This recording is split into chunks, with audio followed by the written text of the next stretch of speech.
Hey, we're live. How you doing, folks? Awesome. Glad to have Serafina here. Serafina, by the way, I realized in our little preamble here, I never actually I'm John.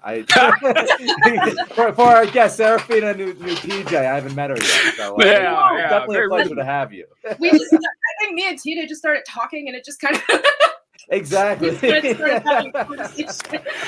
Hi, I'm Serafina. It's nice to meet you. It's good stuff. So it's funny because back when we were doing the show last year, Desmond, we had another person on the show named Desmond, and Desmond would set up most of the guests. It was from what I remember. I think it was Des set up most of the guests, and a lot of the times they were just strangers. And so Desmond would go out and find these people and bring them on, and the kind of preamble was really necessary because no one really knew this person. Like Desmond may have had a little conversation with him, but none of really knew. So we kind of had to get used to each other. But lately, we've been bringing people on that we already know, or at least one of us know. And so sometimes I forget, oh yeah, John doesn't know this person. It's rather rude of me not to, incorporate it in, but it's all good. We're going to have a good time, I think. So the other day, I don't know if you guys saw this. I don't know how you could have missed it, but there was a amazing interview between Vivek Ramaswamy and Ann Coulter. Now, I wasn't even sure. Once again, I'm so much older than you guys. I didn't know if you and John were even familiar with Ann Coulter, because I feel like Ann Coulter was really famous 10 years ago.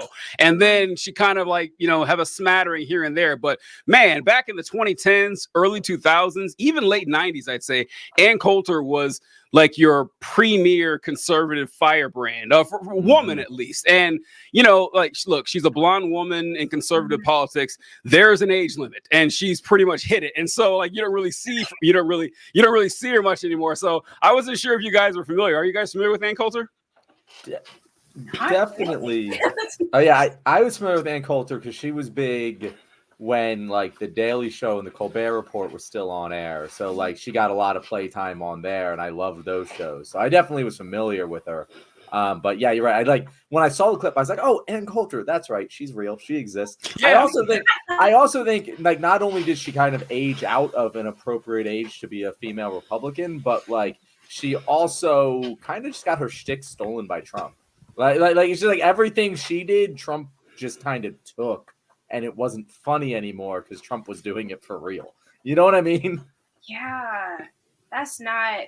I feel like a female version of Trump. I don't want to. I'm good. I'm really glad that I don't know her. I feel like I would get so annoyed. So annoyed by just the thing that she said, because I still can't believe it. It kind of messes me up in the head that not even just the fact that Donald Trump exists, but the fact that people still listen to him to this day. And so I'm like. Wait until you see the brilliant political analysis from Ann Coulter. TJ, are you pulling up the clip? Yeah, she's seen it. Okay. So we were talking here, but so the audience knows what we're going with. So I didn't know this, John. Did you? But Vivek Ramaswamy apparently has a podcast now. No, this is how I learned about it. Which honestly, good for him. Good for him that I heard about his podcast this year. So what's been really interesting about Vivek Ramaswamy is that we always talked about how Vivek is honestly the best, the person who best did Trump more than other Republicans. He realized the absurdity and the nonsense, and he has the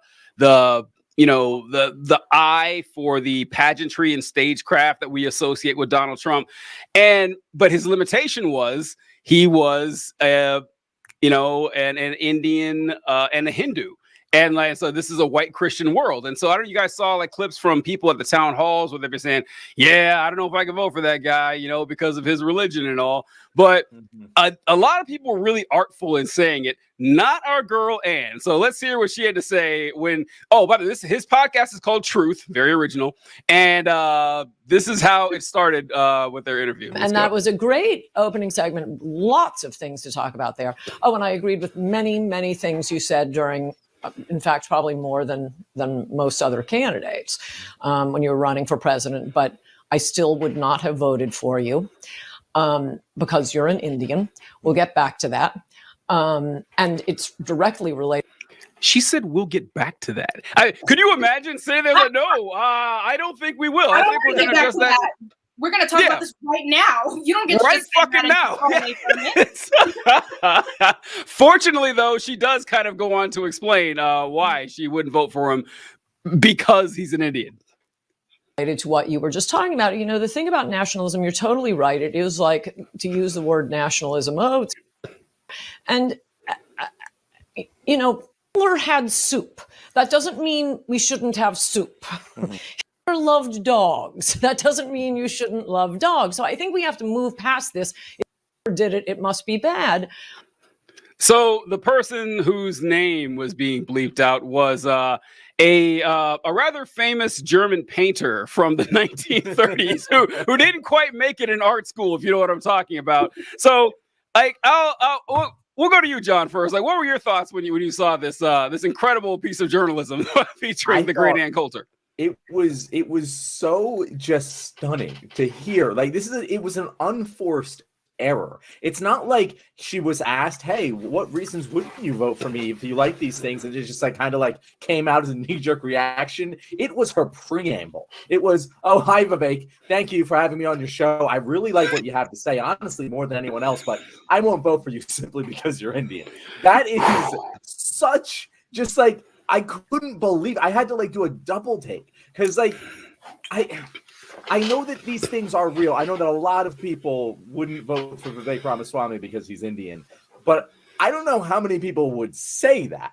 Like, usually they make some other reason to do it, but she's just like, and it kind of, to what you talked about a lot, TJ, in the past with Vivek Ramaswamy, just like, he's made a bed that he'll never really be able to accomplish anything in because there is a ceiling to how far an Indian person, like, he's a token. And he'll only ever be a token. And she said it straight to his face. And his face is so, like, you can see that he recognizes it. You can see that face that he's making, like, oh, I can't say what I really want to say. But, like, oh, my God. It was hilarious. And I felt bad for him. But, like, also, he came out and said, oh, I'm okay with this. So it's like, you know what? If you're going to do that, I'm not, like, how upset can we really be about it? Serafina, what'd you think? It's just, it's disappointing, but it's not surprising to me. I feel like that's good. That's good. I like that. I've seen a lot, especially lately, of people kind of saying the quiet part out loud. It's like people are getting bolder now. They're saying things that normally people would be like, oh, you can't say that. And I don't understand what's happening with it. The thing that comes to my mind the most, I don't know if you guys saw this clip. You probably did. It was all over TikTok. That one, I don't know if he was a senator or who he was, but he was speaking to a group of people, and he called someone a jigaboo. I heard about that. I can't remember who it was, but I did hear about that. Yeah. Who it was. But this jigaboo, and I was like, okay, you were way too comfortable using that word. You were way too comfortable saying that. Yeah. And there's more and more of them like saying the quiet part out loud. I really feel like she just doesn't really have she doesn't feel a need to hide it because like she's surrounded by people who condone her behavior, condone the way that she thinks the same way that she does. And so she's kind of just like, I can say whatever I want without any repercussions at all. Yeah. Ann Coulter, so she's kind of always been this way. Like she cut her teeth being a conservative firebrand, 25, 30 years ago. And she was willing to say the stuff, like the quiet part out loud. She was willing to say stuff that a lot of other conservatives wouldn't quite get close to saying. I remember during the Iraq War, let me see if I can find the quote here. Yeah, so during the Iraq War, or actually, no, this is after 9/11. But before the Iraq War, when we were talking about going into it, people were arguing like whether or not we should do this. Like, is this correct or is it moral? And they asked Ann Coulter what she thought about us invading the Middle East, and she said we should invade their countries, kill their leaders, convert them to Christianity. We weren't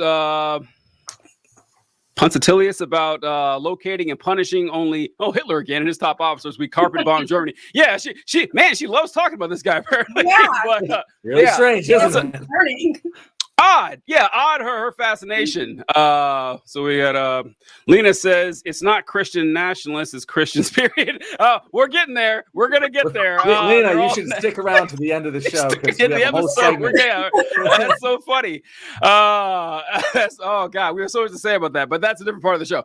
Thank you though for the comment, Lena. But oh yeah, Ann Coulter, she always Ann Coulter said her only regret about Oklahoma City bomber Timothy McVeigh was that he didn't go to New York Times. Yeah, see, she's always said this shit. Like, she's always been wild like this. But it's funny, John, you mentioned about her and Trump, because when Trump ran for office, she wrote a book. And I remember the book was called In Trump We Trust, because, she was a big Trump fan. But she started, I know, right? Yeah, like, this is the thing too about conservatives, that not only is their thinking lazy, but their creativity is fucking In Trump We Trust. I can try a little bit harder, come on. But she kind of diverged from Trump about halfway through. I think they split on the wall because Trump didn't actually build the wall, and she didn't find Trump to be nearly fascist enough for her liking. Oh, go ahead, John. Were you gonna say something? Yeah, that's exactly what I was gonna say. She not Hitler enough for her liking. No. No, not hilarious that was probably the breaking point. You said you were going to build this wall. You said we were going to do this and that, and you didn't do it. That's crazy. Exactly. Yeah. It's like, well, not scratching that fascist itch quite well enough. But I want to talk about what John said about Vivek's face, because you did see, like, it was like what is it called, like a micro expression, like he was barely there for like a millisecond. You could see that it stung, and which, I mean, it's not like he hasn't heard it before. Come on, buddy, you're a brown Republican. You know that this exists, and you pander to this shit. It's also funny too. We did a whole episode of Vivek Ramaswamy, because he made this big speech about how racism doesn't really exist in America anymore. So it was really funny seeing it like done right to his face. But what I love is say what? I just find it so crazy whenever I see people that have, in most cases, experienced racism say that it doesn't exist. I'm like, you should not be the person saying this. Yeah, it's kind of a requirement to say it if you're a minority Republican. Like Tim Scott says it all the time. Like Tim Scott, the black senator from South Carolina, the only black Republican senator, he always says America is not a racist country, and the crowd erupts and just start clapping. Like, it's kind of like what he has to say. But but with Vivek, John, you're absolutely right. He knew he couldn't say anything because he's built his whole brand on this. So what did he do? He sat there like a good little token and just took what he had coming to him. He just sat there, and at the end, he posted a tweet about this, promoting the interview. And if I can remember what it said, Ann Coulter told me straight to my face that she wouldn't vote for me because I was Indian. While I don't agree with what she said, I respect her courage to come on and say it. It's like, get the fuck out of here. Like, you know what I don't respect? Your fucking cowardice to lick her boots after right Jesus Christ. Yeah. It's one thing to like kiss Donald Trump's ass because, he might make you vice president of the United States. This is Ann Coulter. What do you have to lose by going up against her? I don't know. What do you think about that, John? I mean, he could easily. This is the thing that, like, Vivek should probably learn if he's going to succeed. Like, from Vivek's perspective, he should have just taken out Ann Coulter. He's bigger than Ann Coulter is now. He could have went on the offensive and been like, this is the problem with the Republican Party. We're never like, he could have taken that route, and he could have probably made some progress there. But you think instead, so? I do, because I think that there are many Republicans in the Republican Party that like will listen to him and his brand of politics that aren't racist, at least like in the way that Ann Coulter is. And so like they'd be like, yeah, you're right. We need to hide our racism. We can't be showing it on our sleeves. And like if he were to just like take that and just take out Ann Coulter, just go on the offensive. No one's going to defend Ann Coulter. Like, no one's going to be pissed off that he's attacking Ann Coulter. If he did it to Trump, he couldn't do that, as you said. No. But he could have just, Republicans love the blood sport. They love the, winner takes all mentality, survival of the fittest bullshit. Like, I think he would have won that. And I think it would have been better for him than just, like, being the complacent, like, walking mat. I don't know. I feel like there's like a term for like this kind of thing that just isn't coming to mind. Like it's not Uncle Tom, but it's yeah. What's the Indian version of Uncle Tom? Yeah. I don't know. Spoon, but I don't know like what the Indian version of yeah. is. Uh-huh. I'll have to look at that. I feel like any like clever name I come up with is just gonna make me sound racist, so I'll just back off. You know, I don't want to do that. I do want to address what Lena said. Thank my guests Seraphina and John. This is not my show. That's a different one. This is This is me and John's show. So that's a different one. But it's simulcast. But yeah, this is our show. Seraphina is our guest. But the interesting thing that you brought up, John, is that I wonder like actually I already know the answer because like in the Republican like racial hierarchy, because there definitely is one. They also have a sexist hierarchy. So does like Indian man, a Trump, Republican woman. I'm curious about that. Of Ann Coulter's age, yes. Oh, good point. If Ann Coulter good point. was 25, he'd be in trouble. But Ann Coulter now, not so sure. Yeah.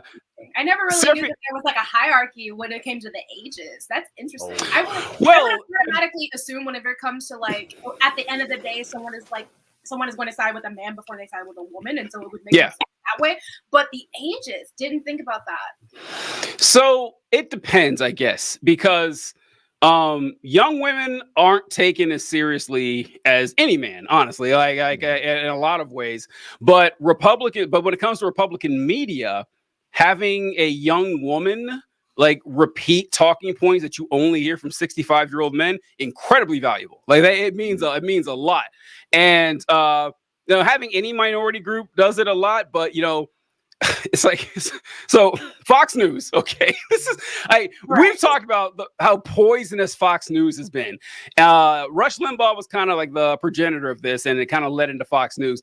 But let's be real here. Like one of the main reasons that Fox News is so popular, like its main demographic is like 70-year-old men, is because they have hot women who are only allowed to wear heels and dresses and shit, and solid colored dresses. They all look exactly. They're all blonde. Yes. They're all about the same height. That's what I was about to say. I was like, and they're all blonde. They're all blonde. Yeah, they appeal to like old white men and like their sexual gratification, and they get to hear what they think. So their eyes and ears stay glued to the TV. So it's very valuable. So like when you're Ann Coulter though, and you're 50 something, that's not quite as valuable anymore. And so yeah, it's there is definitely a hierarchy in there. But I'm interested to know, Seraphina, what you think about this, because what John said is that, well, he kind of qualified as that there is a segment of the Republican Party that's not quite as racist as like the 80-year-olds, or like they're more embarrassed about the racism and everything. We've talked about this many times, and that I think the Republicans could win over a lot of minority votes if they dropped a lot of the racism, because a lot of minority groups are pretty damn conservative when you get down to it. Like they have a lot of conservative leanings. And so do you think that's even possible for them to exist that way? If I'm being honest, I know a whole lot of, and I'm just speaking because I know way more about the Black community than anything else. Mm-hmm. I know a whole lot of Black people who would probably, or actually not probably, who would 100% be Republican if there wasn't the issue of race. If it wasn't a racism thing, a whole lot of them were, because they all share, in most cases, they share the same values, like the Christian nationalist values. They share the whole like conservative values. Marriage should only be with a man and a woman, and all of that. I see a lot of people have that sort of, especially when they are getting older too. That's another thing. And I'm thankful, at the very least, that younger people are starting to vote now, because we're starting to see more of like what people want to see as opposed to what people have been getting before. So I don't know, honestly. I feel like it could be possible. I feel like there's a possibility that there's some that are just not as bad as the other ones and are embarrassed of the other ones, but I feel like they're a little bit more hidden and they don't really you don't really hear from them. Because here's the thing, if there was people that were out there that were constantly like calling out the issues in like the Republican Party, or like just conservative values in general, and they were a part of it, I feel like more issues would actually be solved, because them themselves are the ones that are calling it out and being like, I'm a part of this and I see an issue. But that's just me. Yeah, John and I have gone with it many times, because John is of the opinion that they can't really let go of the racism. It's too core to the actual movement. And I think you might be right. Well, he might be. He might be right. Like he might be completely right on that, because I said the same thing you did. That I can speak to the Black community more than other minority groups, but talk to a 60-year-old Black guy about trans issues and see how far that goes. Like on that, like it is like it's not going to go very well. And one thing you did mention, Serafina, was the misogyny. Holy shit! Like it's so bad. Like it's so terrible. You don't really realize how bad it is until you see it firsthand, until you're a part of it, or until you actually like experience it yourself. There was a lot of misogyny that was happening in my family, and specifically the main person who was doing it was my mother. And so it was kind of like I'm a woman, but my mom was kind of like a pick-me. And so I saw that happening a lot. And that happens a lot in my family, other people's family. I've heard a lot of people talk about it. And so misogyny runs rampant, and it's really, really bad.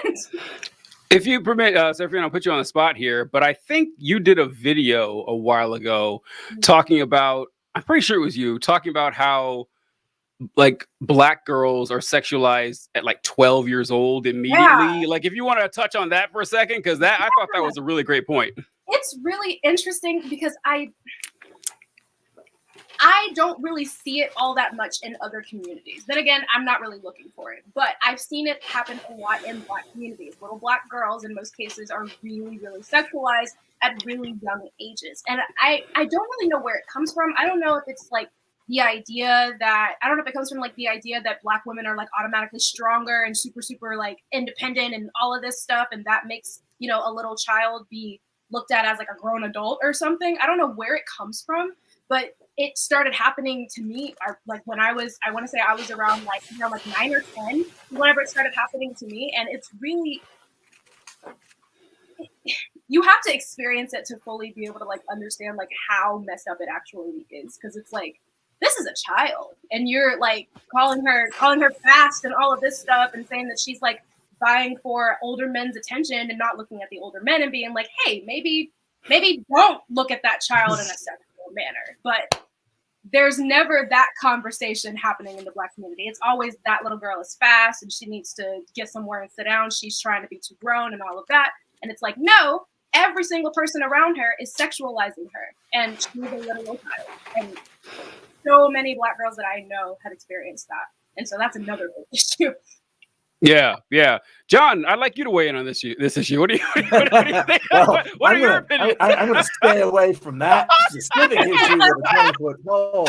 But I will say, like, I think that what you guys are getting at is kind of, emblematic of the problem, is that there's misogyny, in the Black community, and white, like there's misogyny reeks in different forms, in different cultures and different groups. And the problem with conservatism, like what you're saying, like, I can see how the Black community can relate to the racist white community because of XYZ. But the problem is that the reason this sticks is because of in-group, out-group bias. And the reason you see it repeated again and again in every culture that there is because of that, because it's a base human desire. And people who give into in-group and out-group bias and have that power their worldview, well, they tend to be conservatives. And don't get me wrong, there's plenty of that on the left too, but overall that tends to be a much larger part of the conservative ethos. And so the problem you run into is, okay, we can like get along and chat about how much we hate women, right? But like 50% of people are women, so that's not a very good outgroup to have in the democratic system. And then you have to move to other things. And yeah, the black misogynists and the white misogynists can get along, but like eventually push is going to come to shove on some issue or another. And the bigger group of white people is going to win. And that's why the Republican Party and the conservative movement in general will never be able to actually accept minorities into their conglomeration. That's not the word. There is a word that I'm looking for. I'm completely blanking on. Into their group. Confederation is what's a good one. Confederation. That again isn't it, but that one might be more appropriate. But yeah, that's why it'll never actually work, because as much as these things come up in every community, in fact, they often come up more in minority communities because they face so much oppression. And when you are more oppressed, you tend to oppress others more. it'll never actually benefit the Republican Party because they're going to be beholden to the largest in group, and that's always, or at least in our lifetimes, always going to be white people. All right, good. That's a good one right there. I had a few things I wanted to add that I didn't want to keep in the segment, but that's what we talked about. TJ, I love to throw you just like, here's a hot potato, John. Hey, I was thinking about it the entire time. Whenever Seraphine was talking, I was like, "Oh, I was man, too. I was like, well, gee, I hope TJ has something to say." I forgot about everything for a second. John, please tell us your thoughts on the sexualization of Black girls in our community. John, what do you have to say about this, buddy? it's like accusing someone of hitting their wife. It's like, so explain to us how you don't hit your wife. John, why don't you straighten us out? Tell us exactly what we're doing wrong, or something. So a couple of things I want to mention here is this one I'm pretty sure is ubiquitous in all communities, regardless of their background. But I remember being a kid, and every now and then, like we go visit relatives or whatever. And so I have a younger brother and younger sister. And I remember, like, I don't know, I'd be like 13, and my brother was 10, my sister was 8. And I remember, like, my parents would say stuff like, oh, hey, my sister's name is Essence. It's like, hey, don't leave Essence alone with Uncle X over there. Like, don't do that. And I was like, oh, okay, why not? I was like, yeah, they're like, yeah, just don't do it. And years later, I was like, whoa, hold on. Like, when it finally hit me, I was like, yeah. And I was surprised to find out how common this shit is. And it's like, I mean, I think now, I mean, of course, this is like, 30 years ago. I get it. But, my parents, they did their best, but like these days, like, no, we're just not taking the kids around you anymore, but culturally, people just did like, oh yeah, that's Uncle Henry, you know how he is around little girls, especially ones related to him. It's like, whoa, what the fuck are we just we're just letting this shit happen? Yeah, sorry, go ahead. I definitely, I feel like I was born at a really interesting time because I was born in like 99, and so it was a weird stage. It was kind of like a transitional stage. So I came in when other people were still upholding old values, but trying to put them away at the same time. And so I saw both sides of it. I saw the sides of, hey, that's that one uncle over there. He's just a little handsy sometimes whenever he drinks a lot. Don't take it personally. He's not being rude. Don't take it personally. People in the family, they won't say, and the thing is that they will blame like the child more than like anything else. Like if the child is wearing shorts or something, she'll be like, well, go put on some pants or something because your uncle is coming over and you know how he is when he gets drunk. And it's like, I feel like we shouldn't be protecting the one who how he is. It's a child that's here. And so I saw a lot of that growing up. I was told on multiple occasions, like, hey, that one uncle is coming over, or hey, your cousin is coming over. You need to go put some pants on. You can't be walking around here in shorts. And I didn't understand it as a kid. And then when I grew up, I was like, wow, that's fucked up on a lot of levels, actually. And so it's something that you don't really fully get until you become an adult yourself, and then you start to see, and you're like, okay, he was just weird. There was no, oh, he just does this whenever he drinks, or he's just handsy or whatever. The uncle is weird, and the uncle shouldn't be allowed to come over anymore. No. People that I'm starting to see families that are starting to do that. They're starting to be like, you can't come around the kids anymore because you're weird and you be touching on people, and it's freaking everybody out.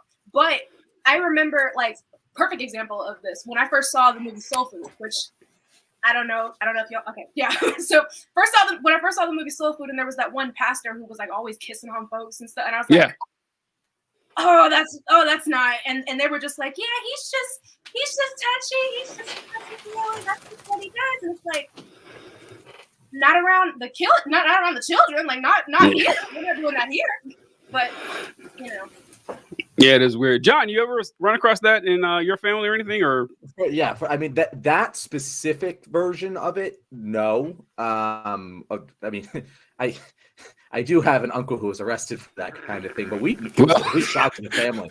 Like we didn't see it coming. But this is even worse. Yeah. They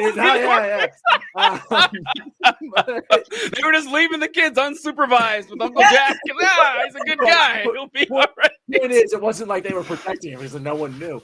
But I have had things in my family with like just like non-sexual abuse, like just abusive behavior, whether it be physical or emotional or whatever. I come from an Irish Catholic family. Fill in the blanks, right? And the thing is that, and it's still like gets at me, is that my family, like, there's conservative members, but like my nuclear family is fairly liberal, and like there's a particular uncle right now who's divorcing a particular aunt or who's being divorced by a particular aunt because he's an abusive asshole, and he still gets invited to shit, and it always makes the aunt feel uncomfortable. And I'm like, why are we doing this? We know he's been abusive. We know this. We've heard it. We've seen it. We've witnessed it. Why are we inviting him? It's like, oh, because he's family. He's related. I'm like, but she is too. So like, how it doesn't make any sense to me. Like you have to make someone uncomfortable. It should be the person who's being abusive, and it's a fight I have in my family right now. And it's just like I don't know if it's a generational thing. I don't know if it's a time thing. Like it confuses me. I know there's a lot of it. Just like, I don't want to create conflict, and that is the thing. It's like I can create conflict with a child, but I can't create conflict with a grown-ass adult. And so I'm just going to choose the path of least resistance. I think I want to give a lot of people the benefit of the doubt and assume that that's a lot of the time what is happening. But like, God damn, like just be responsible and think for 10 seconds about the consequences of those actions. Yeah, that is kind of crazy. So what that reminded me of, so we've all heard by now the man versus bear discourse or whatever, which sounds like a cool TV show or something, but no. It does. When I first heard it, I thought it was like a Discovery Channel show or something. Right? It sounds cool. It's like, can a man take on a grizzly just with his wits and his bare hands? Yeah, I'd watch that show. Yeah, let's go. And so.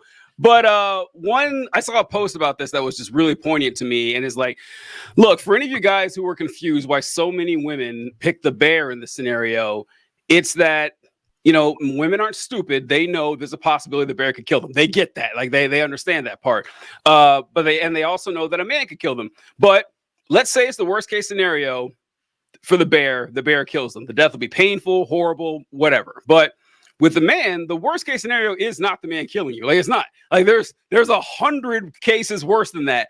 And let's say you survive the bear attack. No one's going to call you a liar when you say that a bear attacked you. That's not going to happen.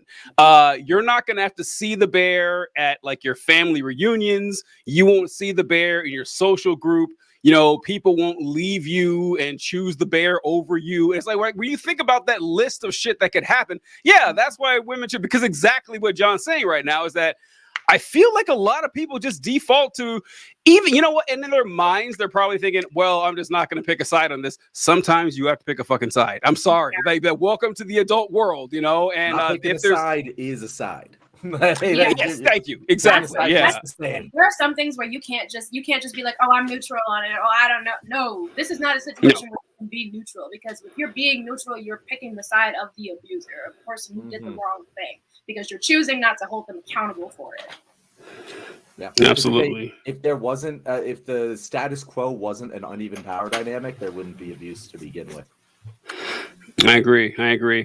I wrote something down about out-group and race, and I can't remember what it was, but it would have been good. Sorry, I'll see if I can jog. I said that the in-group, out-group bias, like, is one of the reasons you see it in every single community, regardless of race. But the reason conservatives and Republican parties will never reach out to minorities is because the biggest in-group is white men, and doesn't matter what other similarities there are, you'll always have that in-group, out-group bias in an in-group, out-group bias-driven party. I don't know if that rings a bell. Yeah, I think I was gonna go with like what you mentioned about how like black misogynist and white misogynist and misogynist of any other color can kind of agree. I think I was gonna talk about hoteps for a second, because those hoteps are they're just white supremacists who happen to be black. That when it comes down to it, like they believe the same fucking shit. It's pretty amazing.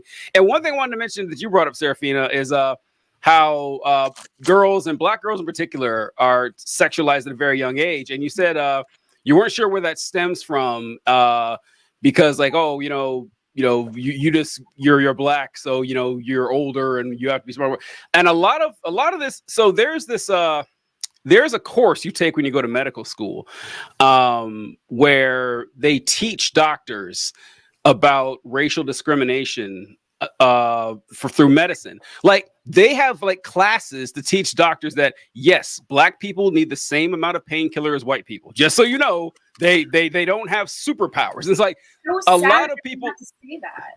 So yeah, it is, and it just goes. So if you look in the past, like in the 1800s, whatever, doctors would perform surgeries on black people. And it's like, oh yeah, well, they just don't feel, they're like fish, they don't feel pain the same way that white people do. So they don't need as much anesthetic, or they don't need any at all. And we'll just like do tests and everything on them. And this is bled throughout society and everything.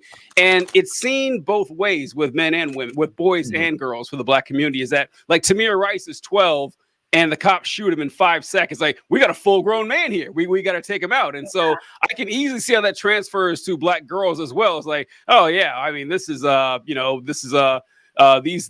people are like animals, after a couple of years, they're ready to mate and shit like that. And so I can definitely see how that happens. So, I mean, I don't know if you agree on that as well, Sophia, but that was the first thing I thought of. Oh no, you're completely right, honestly. And I feel like on top of all of that, it's also because people believe that like black girls develop faster. And so like as far, and in some cases they do.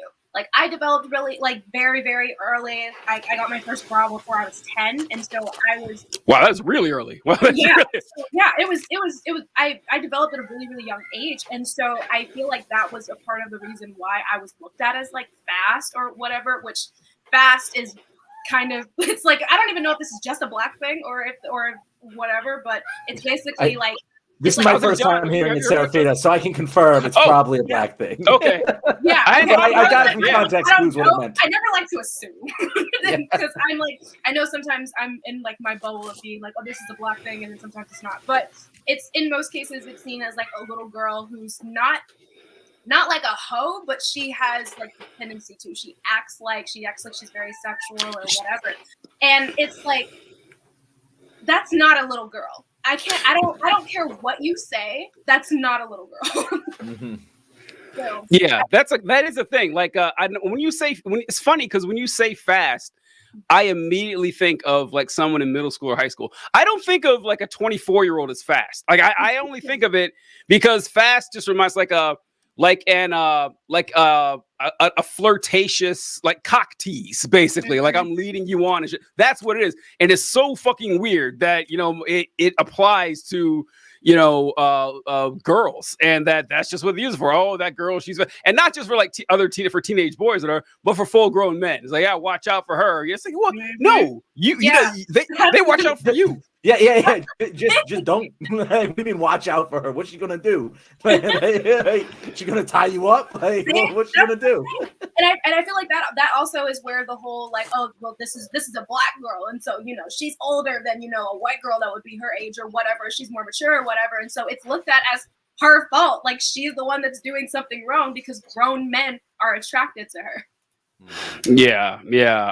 A short anecdote before we move on to the next topic here. So I used to be a recruiter for the Army years ago, and you oftentimes had to pick up your applicants, and your applicants range from 17 to 35 or whatever. You're in that age range that could join the Army, and sometimes like I was a male recruiter, had a female applicant. Now, generally in those situations, I would they'd send 2 recruiters, to avoid the appearance of impropriety and all that stuff.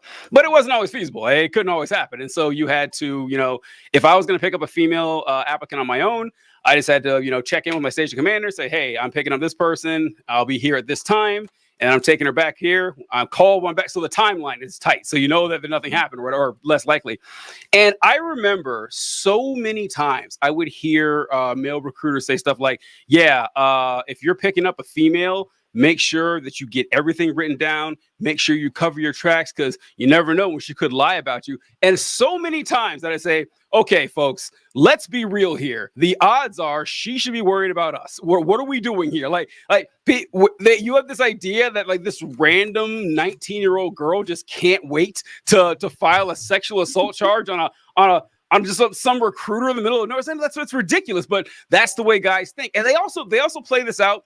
Whenever you ever hear guys talk about, it just seems these days I don't even trust being alone or being in a room with a woman anymore because she could file, a sexual assault charge on me and falsely accuse me. It's unfair. And it's what I love to say in those cases is what I just said about how it's more likely that she should be afraid of you. Also, I ask, are you afraid to be alone with a dude? Because he could do the same thing. No, there's nothing stopping him from doing the same thing, but you're not afraid of it, are you? Because it doesn't fucking happen. It's not really a thing. You're not afraid. Go ahead, Sabrina. See what to say. Yeah, I honestly, you said everything that I was thinking. It's so insane because there's this stigma that it definitely has happened. People have lied about sexual assault. It's definitely happened. But because of that, they've been because this tiny percentage of individuals have lied about it, we are automatically assuming that everyone is lying. And so it always becomes that's the main reason why it's so difficult for women who experience sexual assault. Most of us don't say anything, don't report it, don't even bother because it's they're not going to believe me. They're not going to believe anything unless I have a video of it happening and 15 witnesses, then maybe he'll get 6 months probation. Aside from that, there's not really much that happens. And so it's really, really sad to hear that my suspicions that people are always thinking that, oh, don't be alone with a girl because she's going to lie about this, that, and the third. It makes me sad that my suspicions were actually correct. It plays in the notion that men are not responsible for their actions, that it's on women to mitigate men's violent lust through modesty and chastity. It's fundamental to conservative. Yeah, that's true. That's very true. I agree. Lena, I really hope that you have time to stick around for this whole show. I know, right? You're just going to love our last segment. Okay, I know I said that was the last thing I bring up for you next. It's already been 40 minutes. Holy shit. This has been a blast. I'm sorry. But I have one more thing that I have to bring up. I just have to because I can't think of another time where I'll be able to.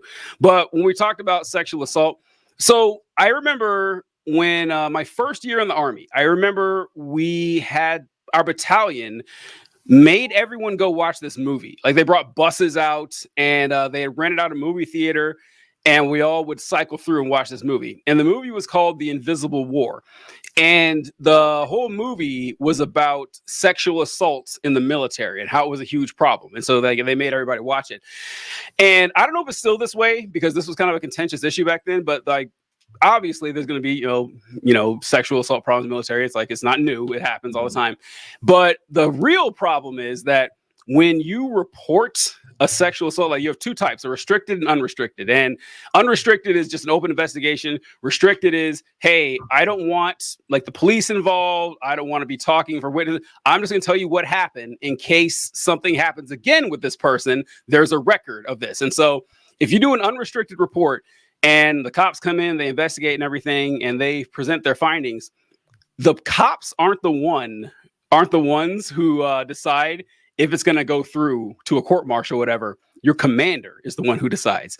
And so who is not an investigator at all. He's just your boss.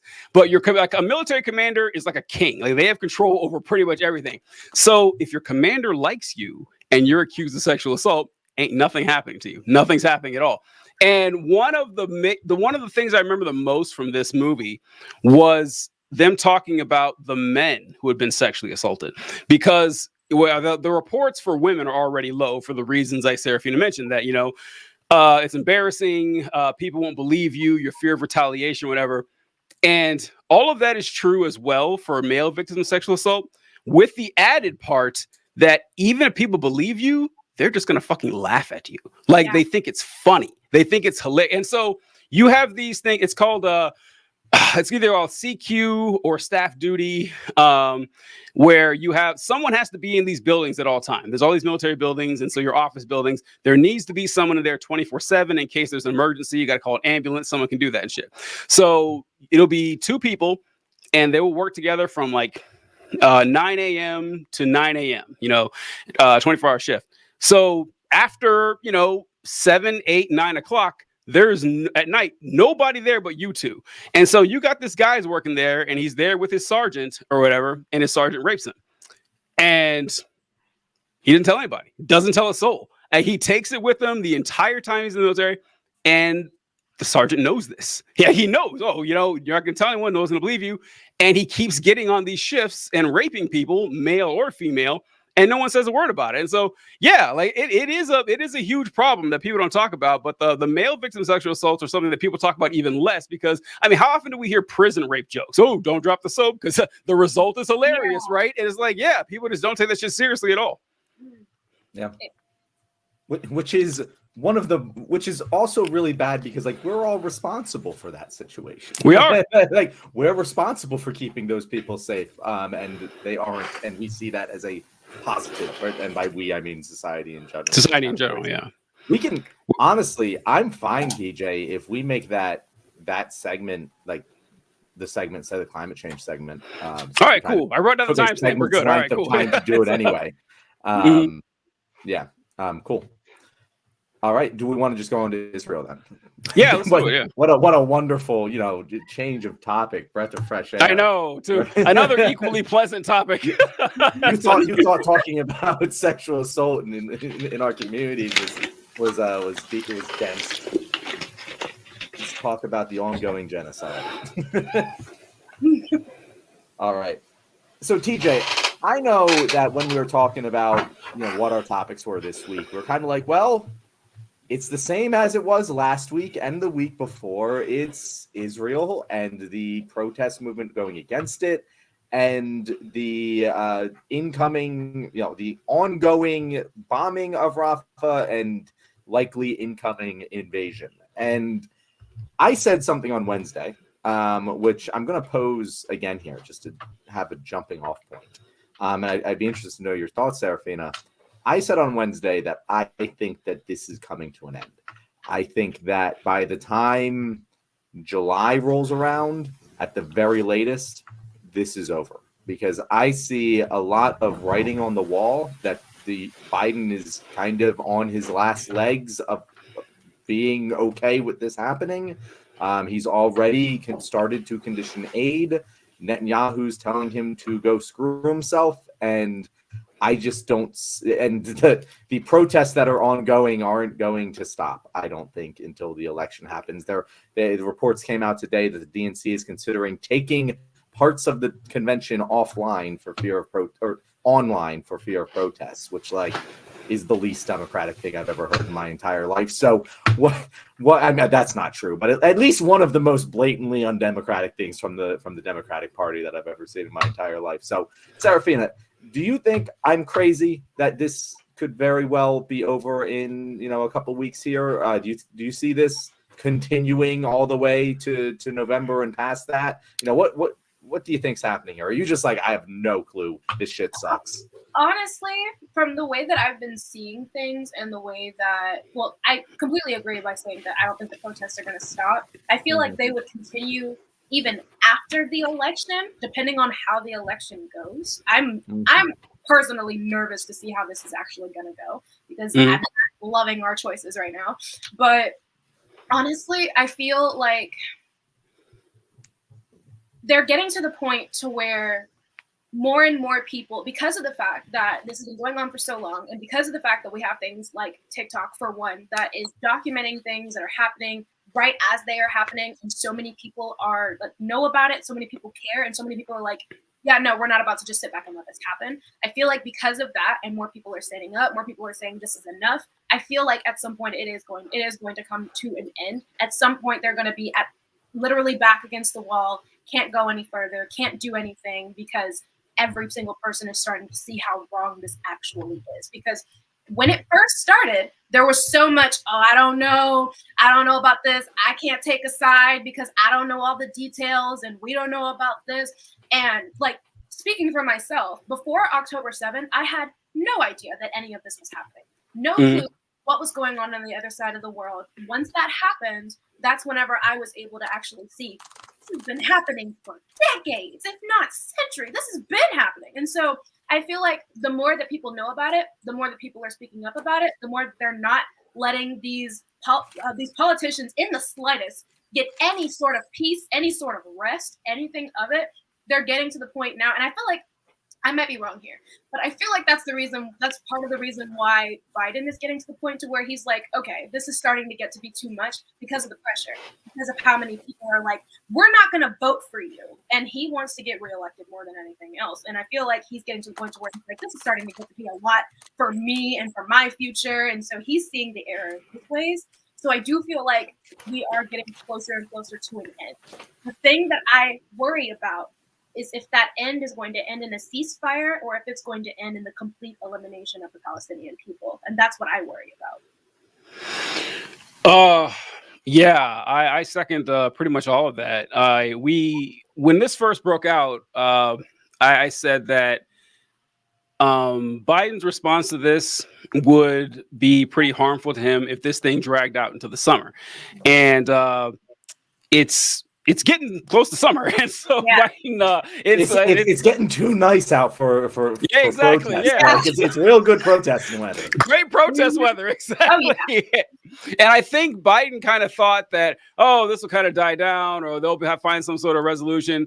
But he didn't bank on how like stuck Netanyahu is, because which is malpractice. Is utter malpractice. Like he has never, like, all of us saw this coming. Like every single person who's been following this issue, and said, like, Serafina, you're an interesting story because like you didn't really follow it before it hit the mainstream here, and I've been following this for years, and it's just like for years it's just been like no movement on this issue whatsoever. But now that it's, like you said, like, once you start seeing what's going on here, it's impossible to unsee. It's so clearly and obviously there's a correct answer. And the longer people get exposed to it, the more people who can go out and protest. Yeah, like it's tough, TJ. It's tough.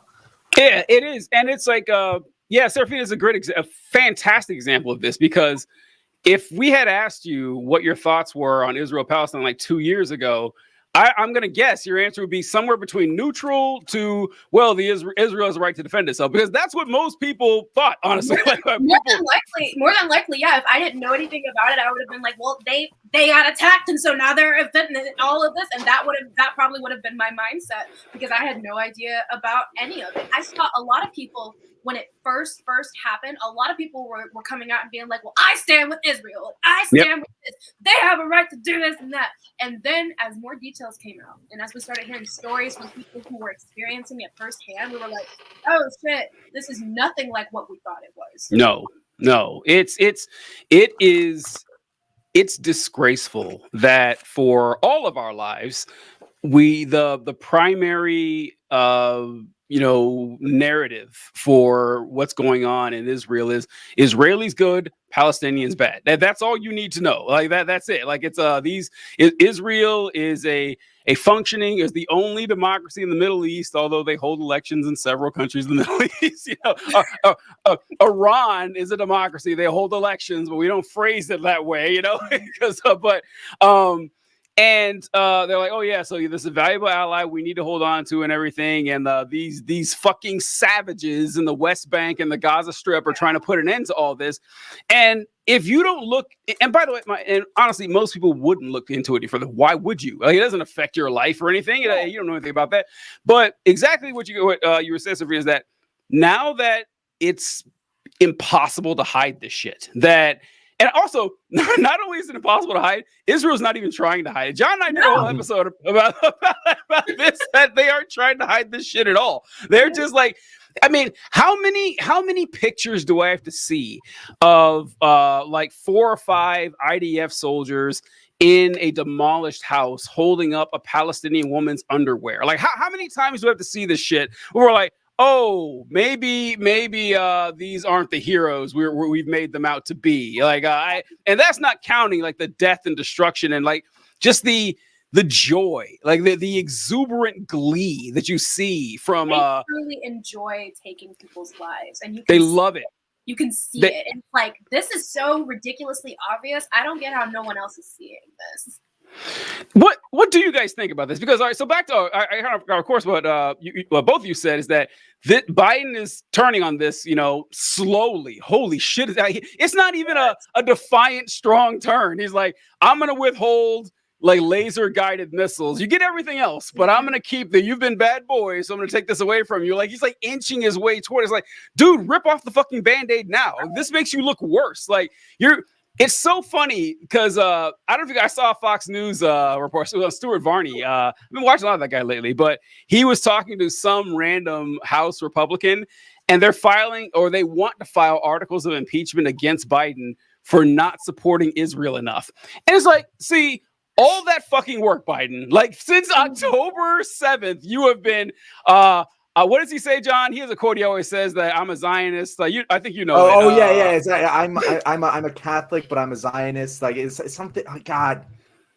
Yeah, hold on. Let me look that up. Continue going. There's some kind of quote he always says, like you can't be pro-Israel without being pro-Israel, something like that. But he's been saying this for what, like 6, 7 months, 8 months now. And the second he says, all right, I kind of got to draw the line when they're invading Rafah, the place they told them to, evacuate to. And I'm going to withhold a little bit. Immediately, like all these people were like, oh, I guess you're an anti-Semite. I guess you hate Jewish people. It's like, why'd you bother doing this, man? Like they don't give you props for this shit. So it is like he realizes how bad it's looking. Like he realized that, these are votes he doesn't have to lose. He's already lost a lot of them. And if he wants to help, he like it's, and the sad thing is, two things are sad about this. One is that it's not about morality. Like it's not about like this is the right or wrong that thing. That ship sailed a long time ago, TJ. Long gone. And second, this is something John and I have talked about many times, that even if there's some sort of reckoning for all this, it's just going to be a referendum on Netanyahu. Like it's not going to be about the nation state of Israel and their apartheid state against the Palestinians. It's going to be like, oh God, if we had someone other than Netanyahu, this wouldn't have happened, which is kind of the sad thing in my opinion. And you just kind of drove up right to the problem here, is that the longer Biden doesn't cut bait, the less plausible deniability he has when he inevitably turns to blaming Netanyahu. Because that's the only way out for him, is to be like, oh, well, I stand by Israel, but it's become clear that Netanyahu is ruling as a dictator and is committing crimes against humanity, and he needs to be taken out. We stand by the people of Israel, but we cannot abide by the evil actions of Benjamin Netanyahu. That is the way out for Biden and the Democratic Party. That is the only one. But the longer you sit by and allow this to continue to happen, the less people are going to buy that. And as Serafina mentioned, and I've said this, I've been saying this since December. The longer this goes on, the more people learn about this, the worse it is for the powers that be. Because this is so clear and obvious. You've been lied to your entire life. Like, for everyone who gets exposed to this even a little bit, it's like, oh, I remember being told, anyone who thought this was anti-Semitic, but clearly that's not the case. What else are they lying to me about? And it will just get worse and worse and worse from there. And it really does blow. Like, I don't know what strategic advantage Israel offers us that is worth the ruling class risking outright revolt over this, because that's where it's going to get to. It's the only logical conclusion. It's not like it's slowing. If things were slowing down, I would buy it, of like, hey, maybe this will sweep over, but things are intensifying. Protests are intensifying. They're getting more targeted. It's going to get really bad for him every day that he doesn't cut bait with Benjamin Netanyahu. He's not going to like go full on anti-Israel, nor do I expect him to, but like he needs to cut bait. Like he needs to start just saying Netanyahu's a bad guy and we need to take him out. Like he needs to drone strike Netanyahu like tomorrow. Like that's the sooner he does that, the better things are for him. And I don't understand why he's dragging his feet because everyone knows the inevitable conclusion. I'm curious to know, Serafina, someone coming at this with fresh eyes. When do you remember, like when it became really apparent to you? Like, do you remember like a certain event? Because what I point to a lot is that, you know, the fact that this is being broadcast all around the world and that even people, because like you could always rely on legacy media, like, you know, CNN, NBC and everything to hold the line for Israel. Even they can't do it anymore, which has been fascinating to see. And they what they end up doing is it's not commendable, but it's better than it was in the past, where they're exactly who we were making fun of before. We're like people who invite the rapist to the family reunion. Is like, well, I mean, we got two sides here with good points. Let's see. We have the massacre, the Muslims side, and then, you know, we have we want our freedom side. I don't know which one. Let's duke it out in a free exchange of ideas. And there was a great clip from John. If we talked about this, was a Piers Morgan clip. Did we talk about that? Where he was. I feel like we must have on Wednesday because I don't know if I don't know if I've just talked about this so much with people because it's so funny. But like, yeah, no, that was. I mean, it was really good journalism. It was, and I don't say that about Piers Morgan, right? Ever. I never would have thought. So first time for everything. What we're talking about? Let me see if I can find it. But by the way, while I do so, TJ, the quote from Biden. Was I'm a Zionist because as long as there is no Israel, no Jew in the world will be safe, which is just the weirdest thing for the president of the largest the country with the largest Jewish population to say. Yeah.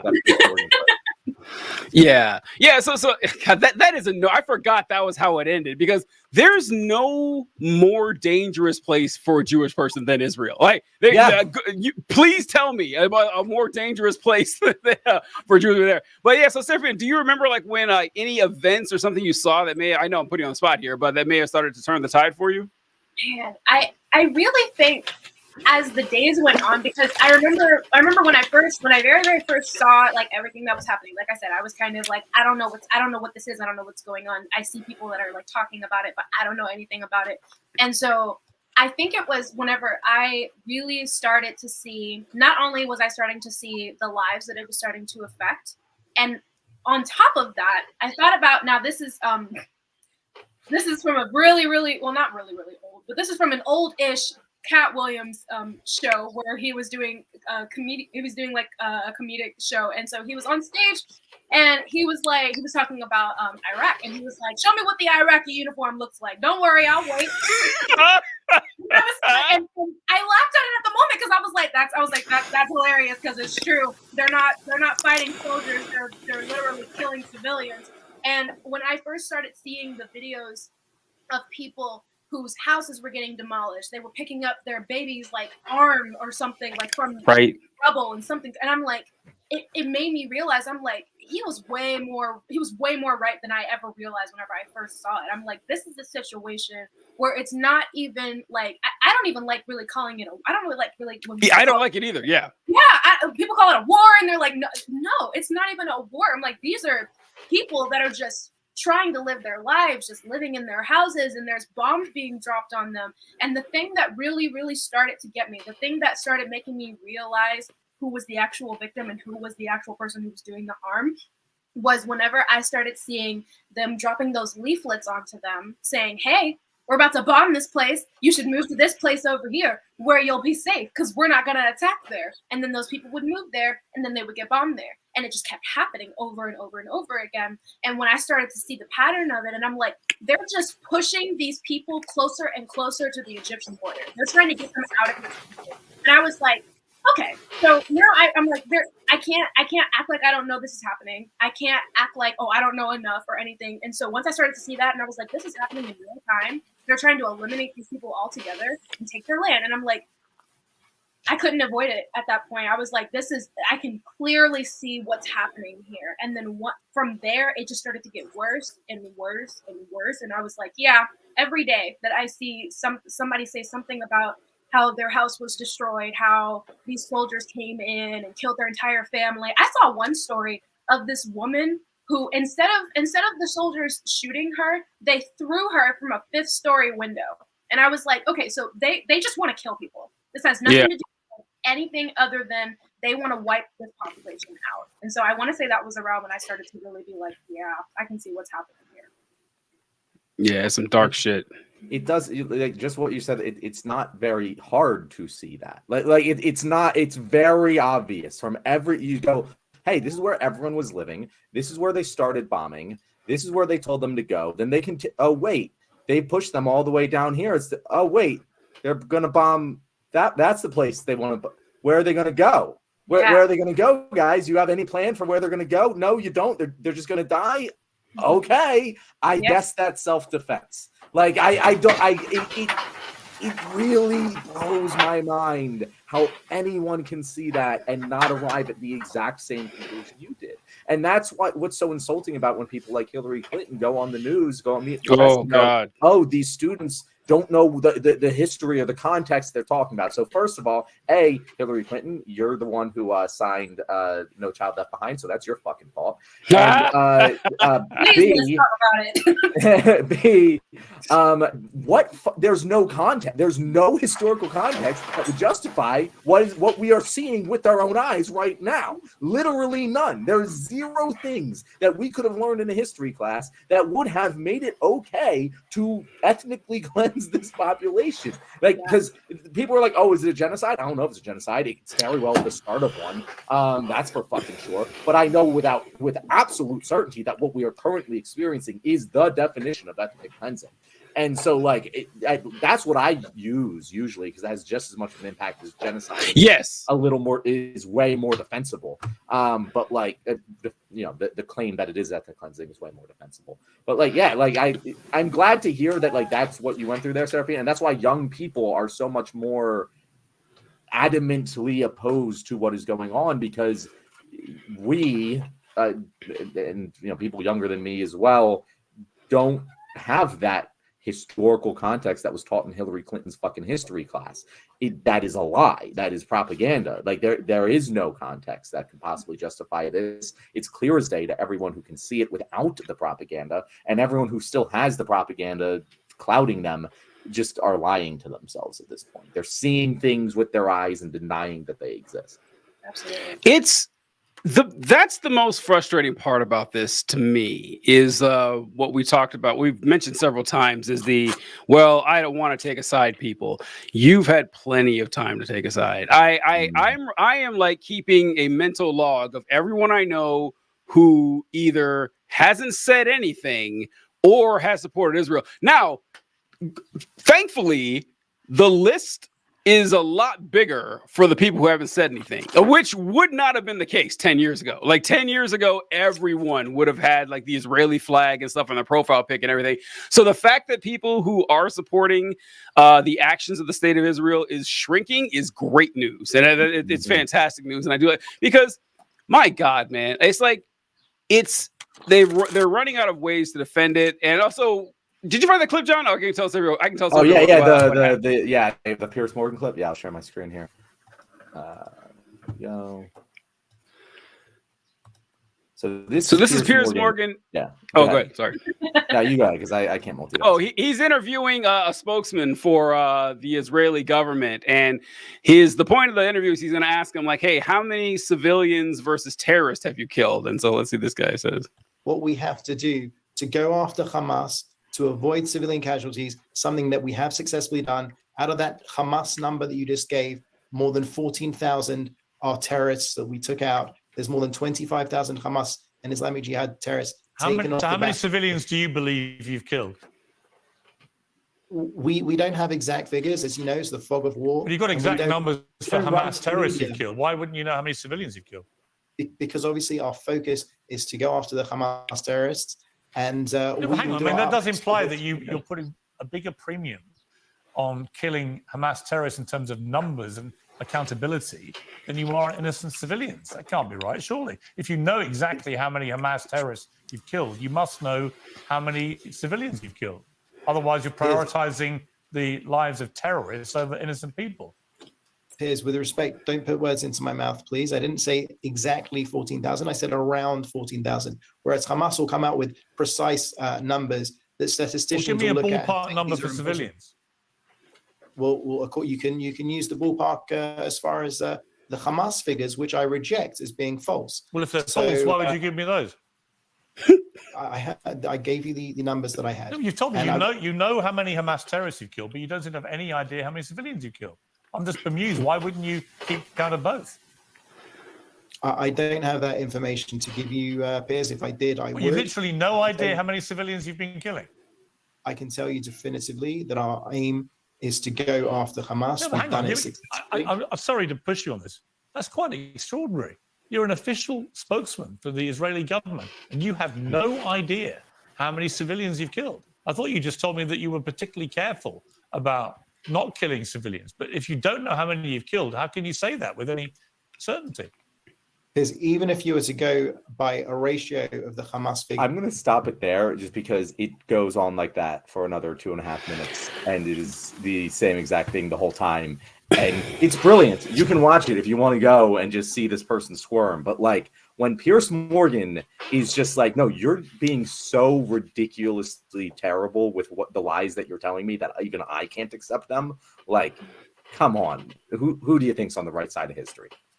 It just goes to show how little work the Israeli government has had to do to justify their actions. Because that guy knew he was getting interviewed. He knew what the topic was, and he didn't even bother to come up with a fake number. Didn't even bother. Yeah. Just like, No, DJ, it's not that he didn't even bother. No, I promise you. He received media training that said you're not allowed to say anything about numbers of civilians killed because they just pretend like they're not killing civilians. Yes. Israel wants to maintain this plausible deniability that they haven't killed any civilians. And like, that's insane. But no, that's what he knows how many. He knows. He's just not allowed to say. Yeah.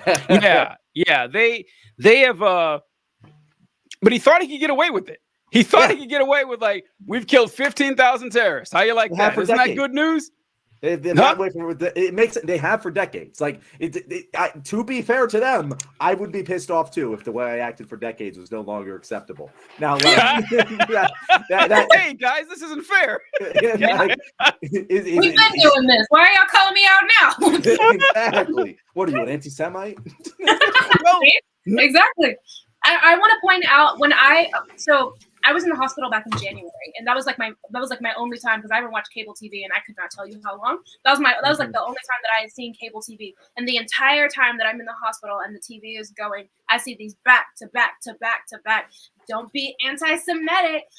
Make sure to protect the Jewish people and all of this. And I'm like, I know good and well that this has been happening for a long time, and I never saw those commercials on TV whenever I was watching like cable on a regular basis. And so they are really, really trying to push this whole "if you talk shit about us, you are anti-Semitic" thing because they are so threatened by it. Which does call, like, I was raised Irish Catholic, but like half my family's Jewish. Like I'm ethnically Jewish. I have ties to the Jewish community, and it really sucks that like any real instance of anti-Semitism now, just like I can't even take it seriously because the people calling out anti-Semitism, it's just boy who cried wolf, and it's like it sucks that that's the case. But it's like, I'm like, they talk about anti-Semitism on college campuses. Like, I'm sure there's a couple of like fucking racist jerks. Like there always are, but like we can't even take that claim seriously because you're also saying that simply asking like the protest in general is anti-Semitic when it's not. Like you have to like pick and choose what is actually real and what isn't. And for decades, they've been saying that any criticism of Israel is anti-Semitic, which is an insane position to take. But it's the one that the majority of Americans existed under for most of their lives, which is why we're seeing such a strong divide, as I said earlier, between the old and the young. Speaking of the old, TJ, what are your thoughts? Oh, God damn it. That was a good segue. I can't even be mad. That was a good one. 5 points for John there. But this is true because this is something that I brought up a few years ago, like whenever I have these debates with my friends, and I would ask that exact question. It's like, okay, you tell me what level of criticism is acceptable towards the nation state of Israel that you would not regard as anti-Semitic? And you'd be surprised how often they can't give you an example, because to them, literally any what does suck though, John, is like you mentioned how that there are actual anti-Semites that are co-opting this entire thing, which I fucking hate so much. When I see it's the only type of comment that I'll delete, because I'm just like, fuck you, get out of here. I hate it. This party. And it makes like Candace Owens, for example. Like Candace Owens, goddamn Candace on the face. The fact that she exists just like irks my soul so much. Candace Owens, I'm not convinced she's an actual human being. I'm not. Like she seems too. Yeah, it's like she seems like she's a shallow husk imitating a person.